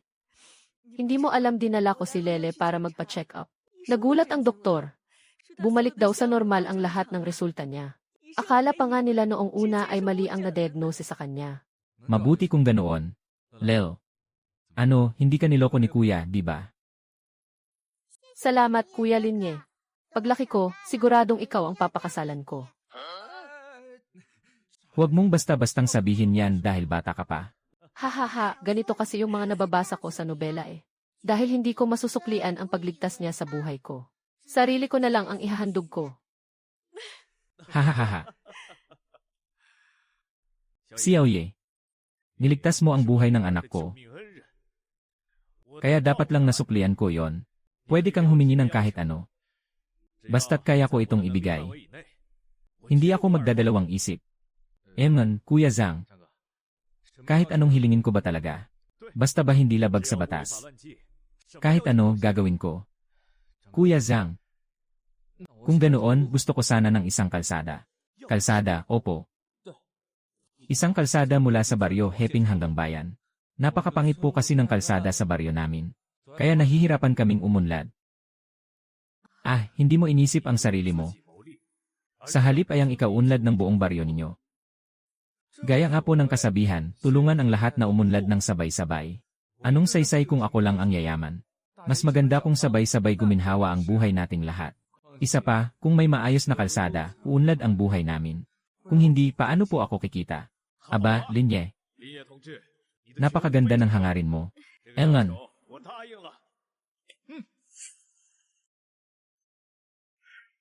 Ipinatawag ko kayong lahat dito ngayon para gawaran ng pagkilala si Linye. Dahil sa pagsisikap ni Linye, ang baryo nating Heping ay nakakapagbenta na ng isda sa halagang 20 pesos kada kilo. At ang langis ng tsa natin ay nabibenta na sa halagang 70 pesos kada kilo. Bukod pa rito, ang lahat ng produktong agrikultural ng ating baryo ay dumoble na rin ang presyo. Lahat ng ito ay dahil kay Linye.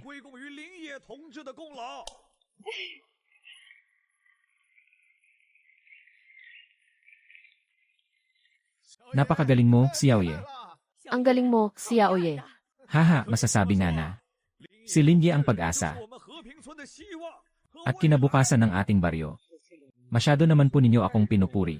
Hindi ko po deserve iyon. Anong hindi mo deserve? Para sa akin, talagang deserve na deserve mo yon. Anong deserve? Isang masamang tao iyang si Linye. Niloloko niya tayong lahat. Chen Mingyao, anong ginagawa mo rito? Hindi ako nandito para gumawa ng gulo. Nandito ako para ilantad ang tunay na kulay ni Linye. Huwag kayong maniwala sa kanya. Isa siyang sakim at tusong negosyante.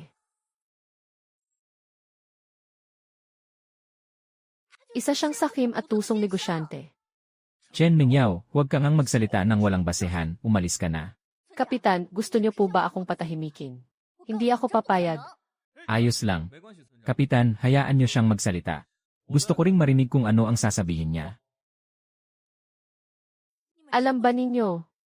Si Linye ay nagbebenta ng isda at langis ng tsaa sa hotel. Binibenta niya ang isda ng 30 pesos kada kilo. At ang langis ng 90 pesos kada kilo. Ngunit binibili niya lang sa inyo ang isda ng 20 pesos at ang langis ng 70 pesos kada kilo. Totoo ba yan? Ang sama pala niya talaga, nga eh. Linye, hindi ko alam na ganito ka pala. Lahat tayo rito sa baryo ay simpleng tao. Tapos ginagamit mo pa kaming mga kabaryo mo para pagkakitaan kami. Dahil lang naman nalaman namin ang sikreto niyang ito. Binugbog kami ni Linye ng walang awa. Halos kalahating buwan ding walang malay si Zhao Li sa ospital. Kahapon lang siya nagkamalay. Sinaktan niya rin pala si Zhao Li, nanakit siya. Kaya pala hindi niya binibili ang langis mula sa inyo. Iyon pala ang dahilan. Nga, mukhang pera pala tong si Xiaoye. Huwag po kayong maniwala sa mga sabi-sabi. Hindi ba't marami na silang nagawang kasamaan? Alam naman natin kung paano nila apihin sina Tiolin at Chali, di ba? At saka, hindi ba't alam naman natin kung bakit? Nakulong noon si Linye. Ano naman kung ganoon?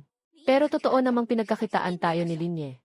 Gumagamit siya ng sariling pera ninyo para magpakasarap sa buhay. Tapos ipinagtatanggol nyo pa rin siya. Tama iyan, ibalik mo ang pera namin. Ibalik mo na ang pera ng mga tao sa baryo. Ayan, nakikita niyo na ba? Aarestuhin ka na ng mga pulis. Ikaw na sakim na negosyante, hahaha.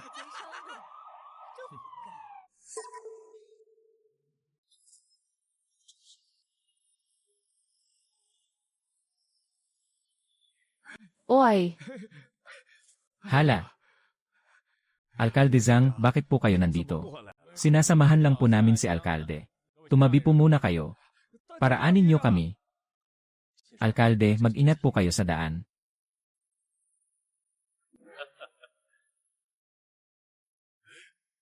Aba, yan yung alkalde ng bayan natin, di ba? Nakita ko na siya sa balita noon. nga, siya nga iyon.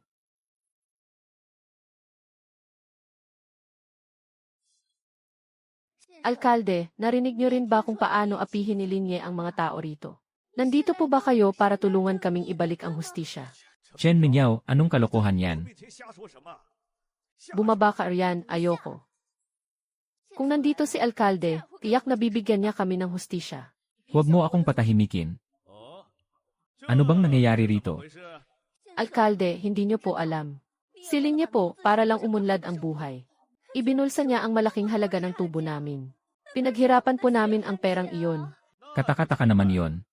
Kung itong walang konsensyang negosyante na ito ang ginawa iyon, bakit siya gagawa ng paraan para sa ikaunlad ng inyong baryo?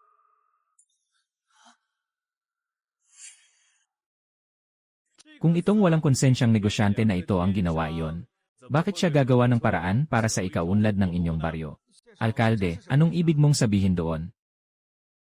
Si Linyi ay ang naging tulay para sa Sangxiang Grand Hotel, maging sa inyong mga produkto at iba pa nitong baryo.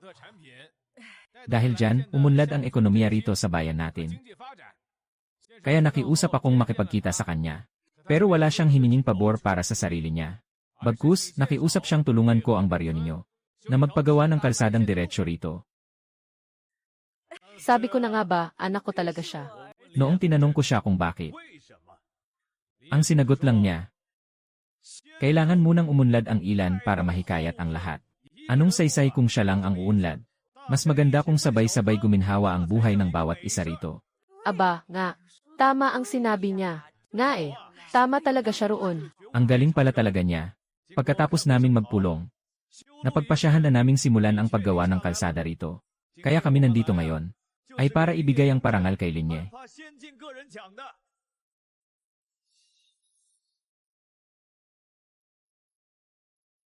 Linye, sana ay panatilihin mo ang mabuting hangarin mo.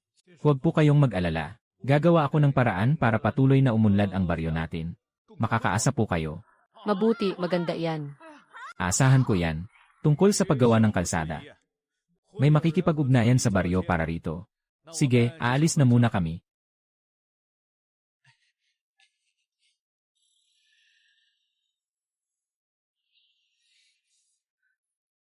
Zhao Li, sabi ko na nga ba pakana mo ito. Zhao Li, alam ko na ikaw ang nasa likod nito. Puro kayo kasinungalingan. At ikaw naman, Chen Mingyao. Wala ka talagang utang na loob. Para lang guminhawa ang buhay mo, nagsinungaling ka pa.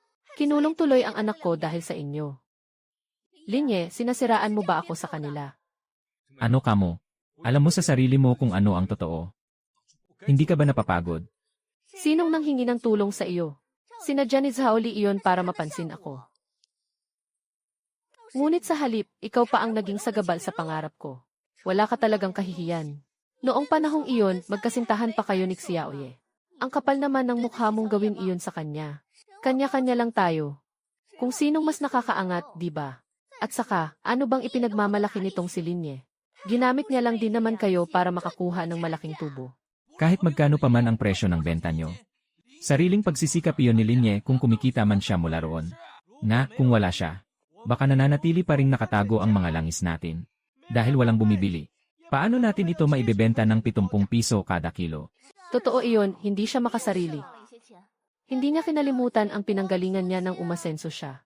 Kinausap pa niya si Alkalde para maipagawa ang kalsada natin. Napakalaking tulong noon sa amin.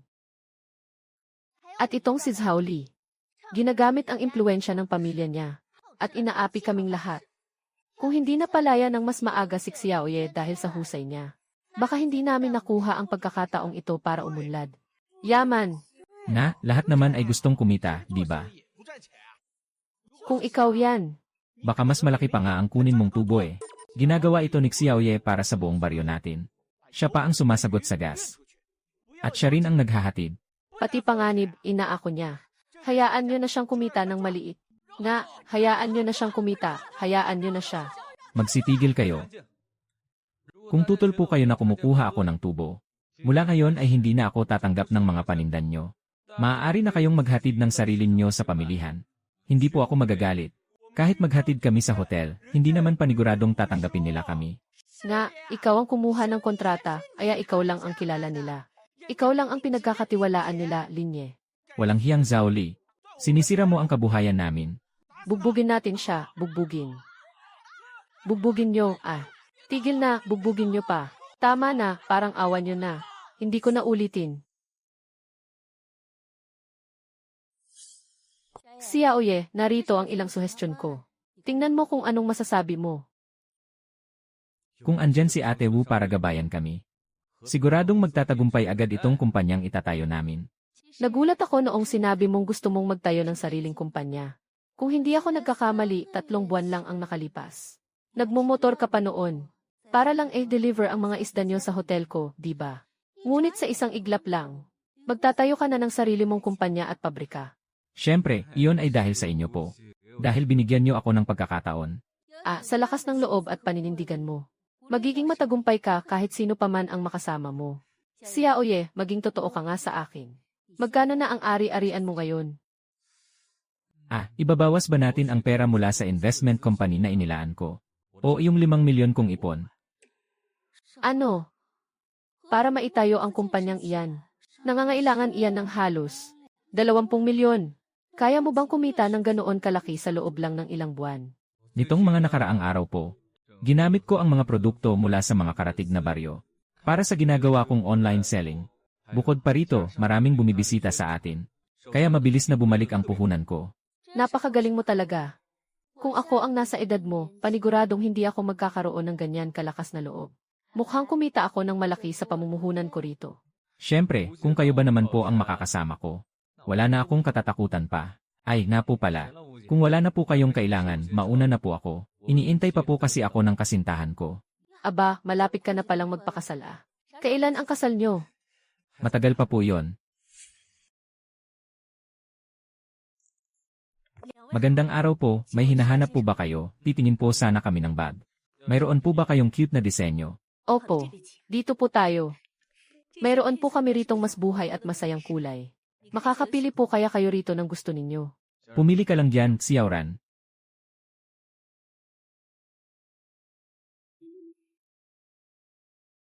Itong bag na ito ay bago naming labas ngayong taon. Gawa po ito sa magandang klase ng balat ng baka. At disenyo ng isa sa mga pinakasikat naming taga-disenyo. Babagay po ito ng husto sa inyo. Magkano naman ito? 200,000 po iyan. 200,000, opo. Titingin na lang po muna ako ng iba. Sige po, tingin lang po muna kayo Rian. Huwag mo na silang tulungan pa. Wala rin namang pambili iyang dalawang iyan.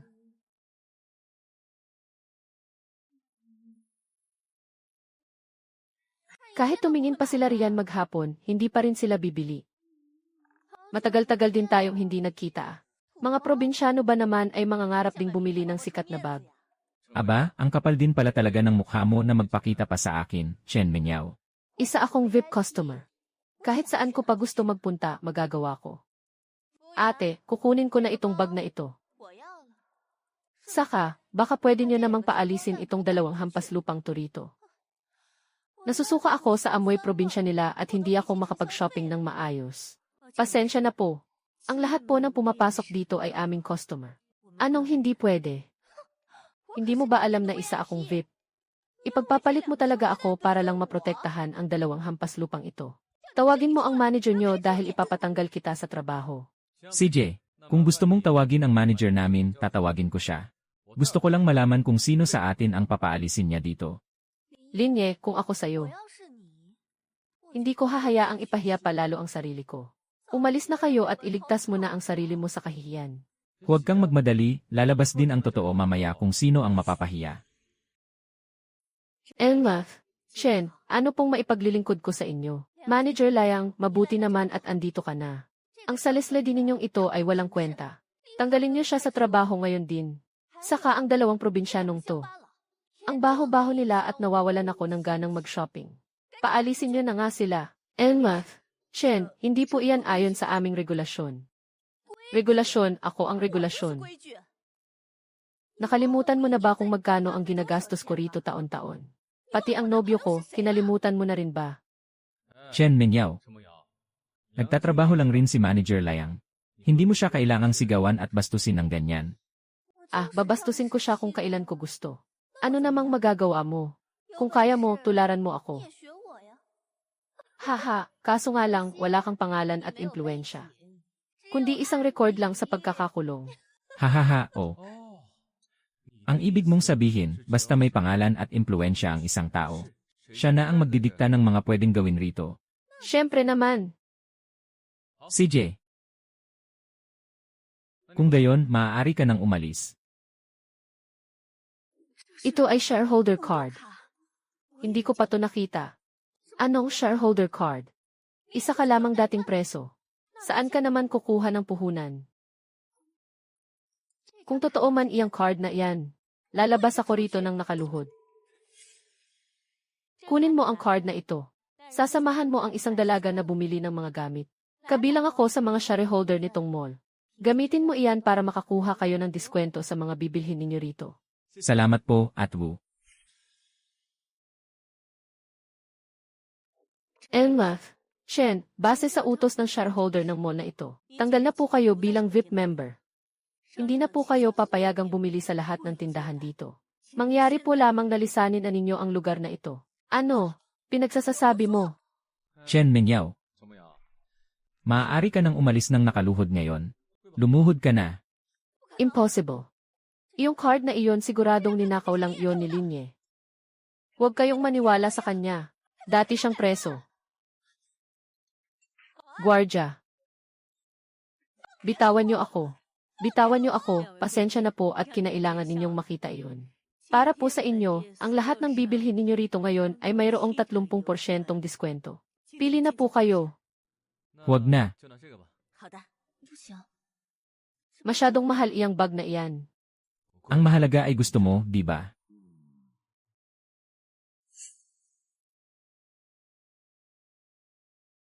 Si Aoye, napakasaya ko ngayon.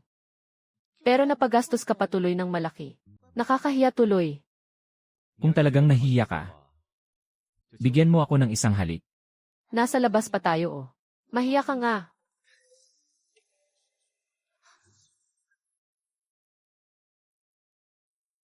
Linye, hindi ka ba talaga luluhod? Sino ba kayo? Kikitil sa buhay mo. May nakabangga kang.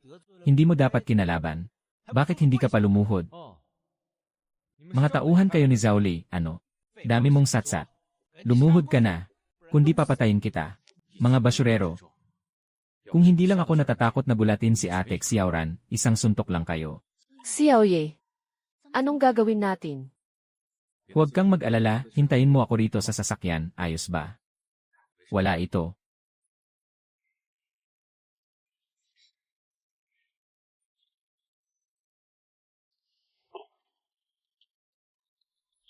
Halika, dito sa parking lot ng mall. Isama mo ang mga tauhan mo. Gusto mo pang tumawag ng pulis, ha? Sinasabi ko sa'yo, hindi ako takot. Akong si Kuya Bao ang hari ng bayang ito. Ganun ba? Pero ang narinig ko, ang pinakasikat na boss sa bayang ito, ay hindi ikaw, kundi sino? Siyempre, si Kuya Hugh. Hindi ba kilala ng lokong ito si Kuya Hugh? Siguradong tinatakot niya lang ako. Hindi ako magpapaloko. Siya, taga-bitbit ko lang ng sapatos iyon. Si Kuya Hugh, taga-bitbit ko lang siya ng sapatos.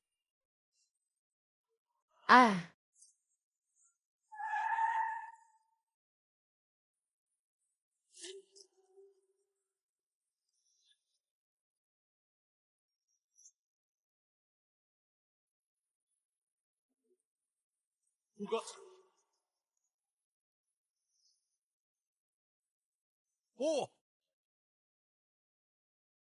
Napakayabang mo naman, Bao. 口气好大啊！ Kuya Hugh, Kuya Lin, matagal-tagal din tayong hindi nagkita. Nagulat naman ako nang tawagan niyo ako kanina, haha. Kuya Hugh, ilang buwan lang tayong hindi nagkita, humina ka na pala. Hindi ba't sinabi mong ikaw ang boss dito sa bayan? Anong nangyayari rito? Kuya Lin, pasensya na at nagulat ka. Panoorin mo kung paano ko ito ayusin. Aba, Bao, yumayabang ka na ah. 长能耐了啊！ May lakas ka na ng loob na kalabanin ako. Kuya Hugh, hindi po ganun yon. Hindi ganun. Naglakas loob kayong apihin si Kuya Lin. Bubugbugin kita ngayon din. Sabihin mo, sinong nag-utos sa inyo? Si Boss Zhao po ay mali, si Zhao Li po. Bakit si Zhao Li na naman? Ang damuho na yon, noon kami ang tinawag, ngayon kayo naman. Ang sabi niya po, inapi raw ni Kuya Lin ang nobya niya. Kaya pinapunta niya po kami rito para bugbugin siya. At gusto niya pa pong videohan namin. Dapat lang talagang videohan ito. Akin na ang cellphone.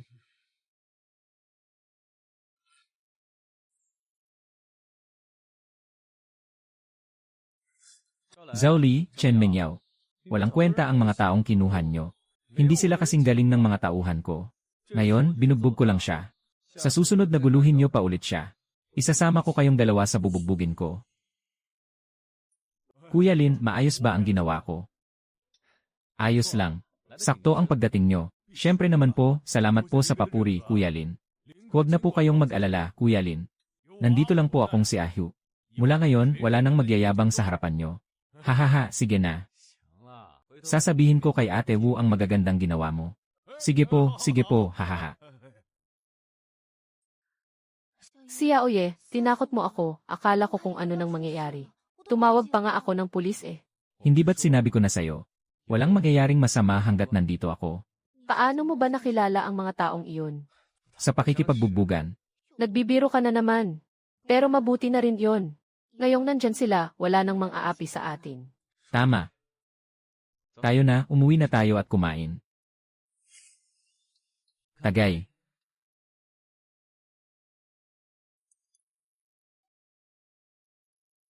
Kuya Hugh, Zhao Li, Chen Mengyao.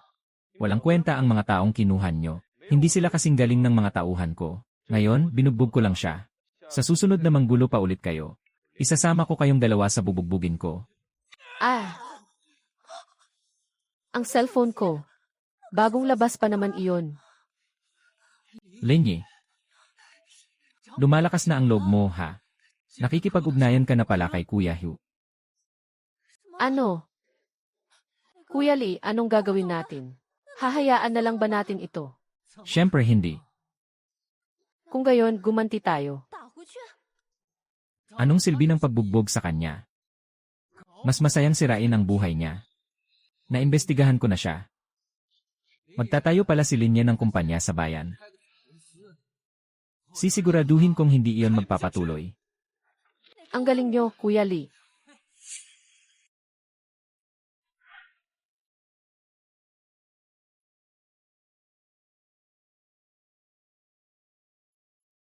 Mabuti, haha, mabuti.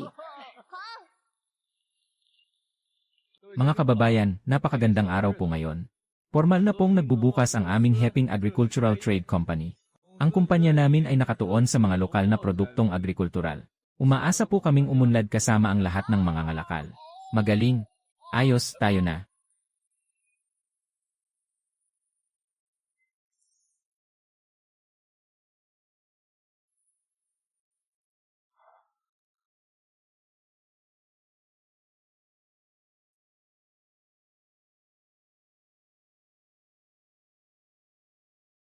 Bilis, bilis, mas mura ang mga paninda sa kabilang tindahan. Halikayo, mas mura sa kabila, bilis, unahan na. Anong hinihintay pa natin, tayo na?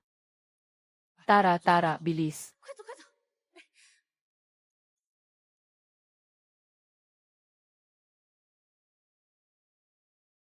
Mga kababayan, Magandang umaga po sa inyong lahat.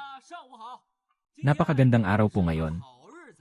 Formal na pong nagbubukas ang Hongyuan Agricultural Trade Company. Ang aming kumpanya ay nakatuon din sa mga lokal na produkto. Umaasa kaming umunlad kasama ang lahat ng mga mangangalakal. Ngayong araw, bilang selebrasyon sa pagbubukas ng aming kumpanya, lahat ng paninda namin ay may 70% na diskwento. Wow, Tara, bilisan nyo. Bilis, bilis, Tara na.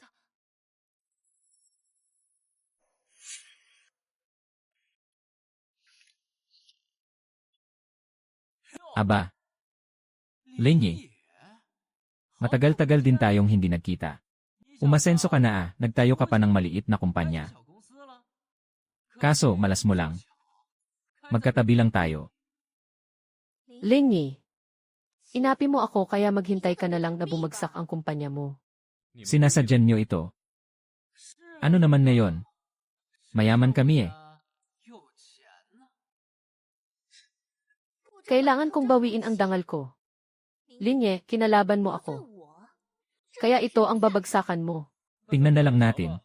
Hindi pa natin alam kung sino ang unang babagsak. Ha! Ha ha! Si Aoye. Sikat na basagulero at loko-loko iyang si Zhaoli. Kung pag-initan niya tayo, anong gagawin natin?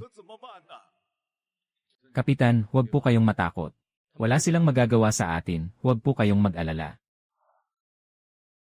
May importante lang akong bisitang inasikaso ngayon. Kaya hindi ako nakapunta sa opening ninyo.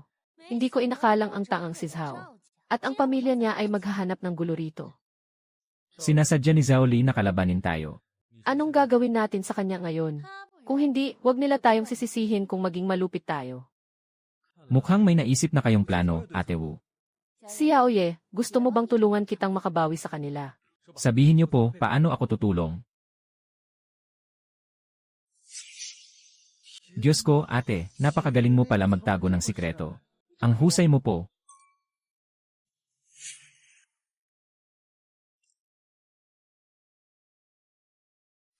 Kuya Lee, uminom po kayo ng tsaa. Ha, Linye? Anong ginagawa mo rito? Boss Zhao. Baka nandito po siya para magmakaawa sa inyo na palampasin siya. Haha. Ayos lang naman iyon. Pwede ko naman siyang pagbigyan. Linye, kung luluhod ka sa harapan ko para magmakaawa, baka palampasin pa kita at bigyan ng pagkakataong mabuhay. Zhaoli, Chen Mengyao. Nagbukas ang bago ninyong tindahan. Nandito ako para magbigay ng regalo. Linye, ngayon ka lang sip-sip kay Boss Zhao. Huli na ang lahat.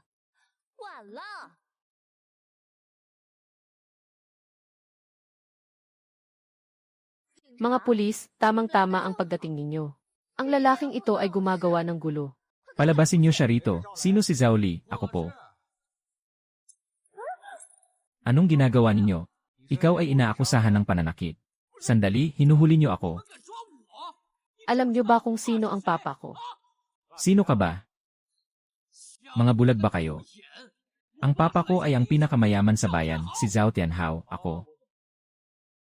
Naiintindihan niyo ba? Bitawan niyo na ako. Kundi ipapatanggal ko kayo sa trabaho. Yunan, ang kapal din ng mukha mo ano. Ang papa mo ay inaakusahan ng tax evasion. Inaresto na siya 1 oras ang nakalipas. Impossible. Impossible. Impossible. Imposible, imposible yan. Hinding-hindi maaari. Ang hustisya ay laging nananaig. Walang sinumang nakakataka sa batas. Zhaoli, dapat mo nang bayaran ang mga utang mo sa akin. Huwag kang masyadong magpakasaya. Siguradong walang mangyayaring masama kay Boss Zhao. Ang kinikilala niyang ama ay ang pinakamayaman dito sa bayan. Marami siyang koneksyon sa probinsya. Tingnan na lang natin. Chen Mengyao, huwag mong isiping makakatakas ka rin.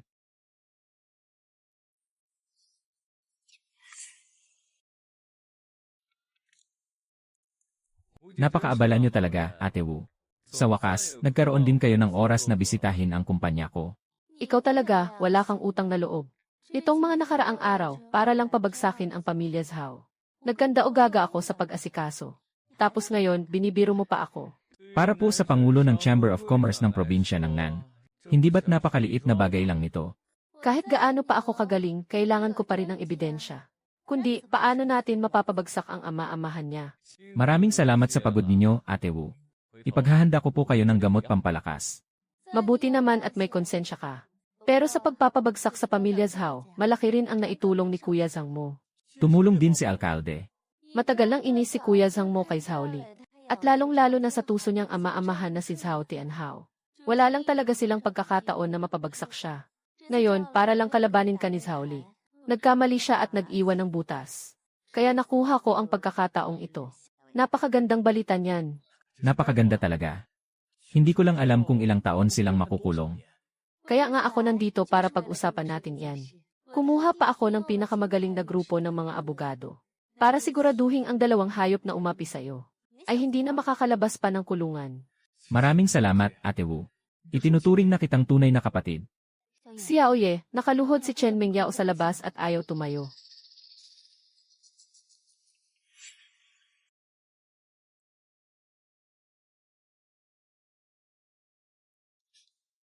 Linyi, alam kong nagkamali ako. Pwede bang palampasin mo na lang ito? Huwag mo na akong kasuhan, ayokong makulong. Aba, mukhang natanggap mo na ang supwe na galing sa korte.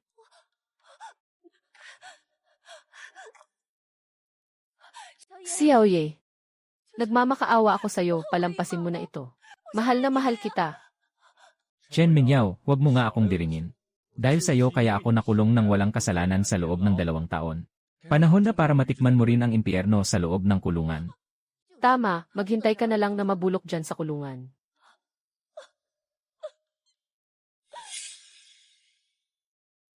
Kinagagalak ko po at isang malaking karangalan.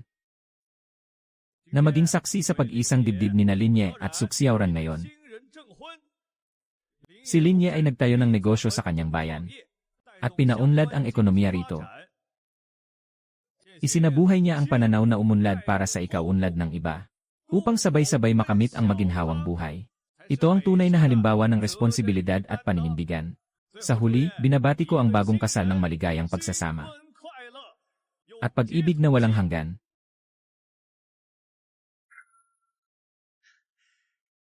Ngayon ang pinakamagandang araw ko. Maraming salamat sa lahat ng pamilya at kaibigang dumalo. Sana ay mag-enjoy kayong lahat sa pagkain at inumin. Walang limitasyon ang mga inumin natin. Ayos. Mabuhay. Ate Wu, maraming salamat sa lahat ng suporta at tulong mo sa akin. Kayo po ang nagbigay swerte sa buhay ko. At pamilya na po ang turing ko sa inyo. Kaya kailangan namin kayong tagayan ngayon. Sa napakagandang araw na ito, iinumin ko ang alak na ito. Buong puso ko ring binabati kayo ni Xiaora na magsama kayo habang buhay. Maghalikan kayo, maghalikan. Maghalikan, maghalikan.